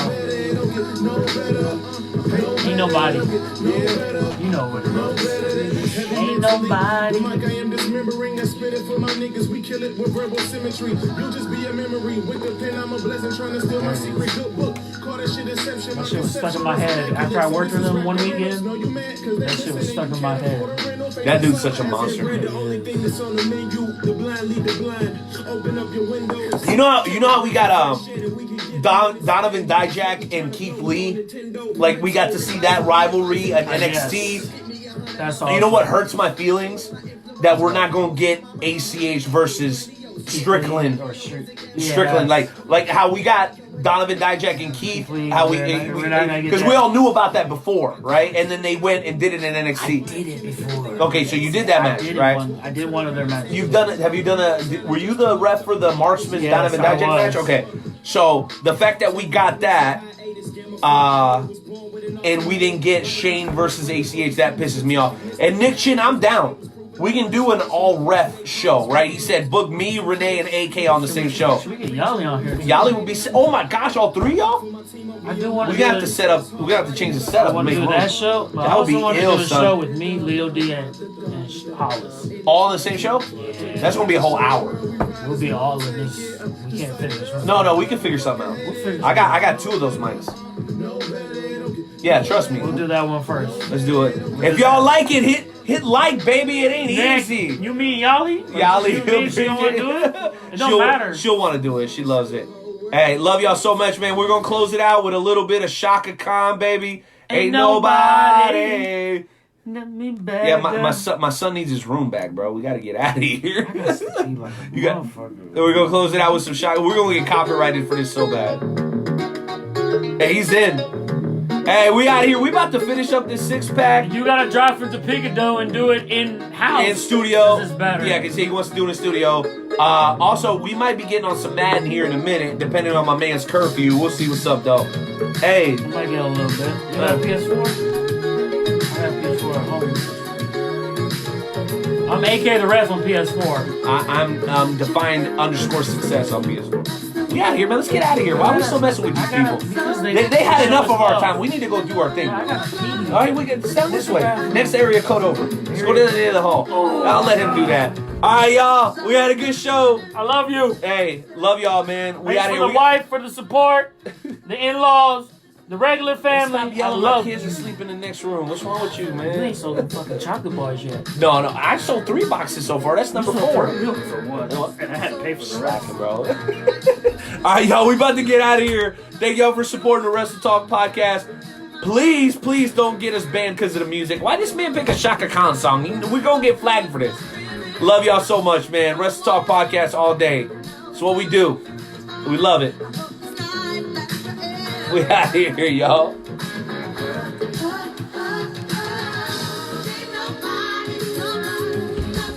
Come in. So, Sean, what are you doing here, bro? Hey, hang out in the kitchen. We'll be right over.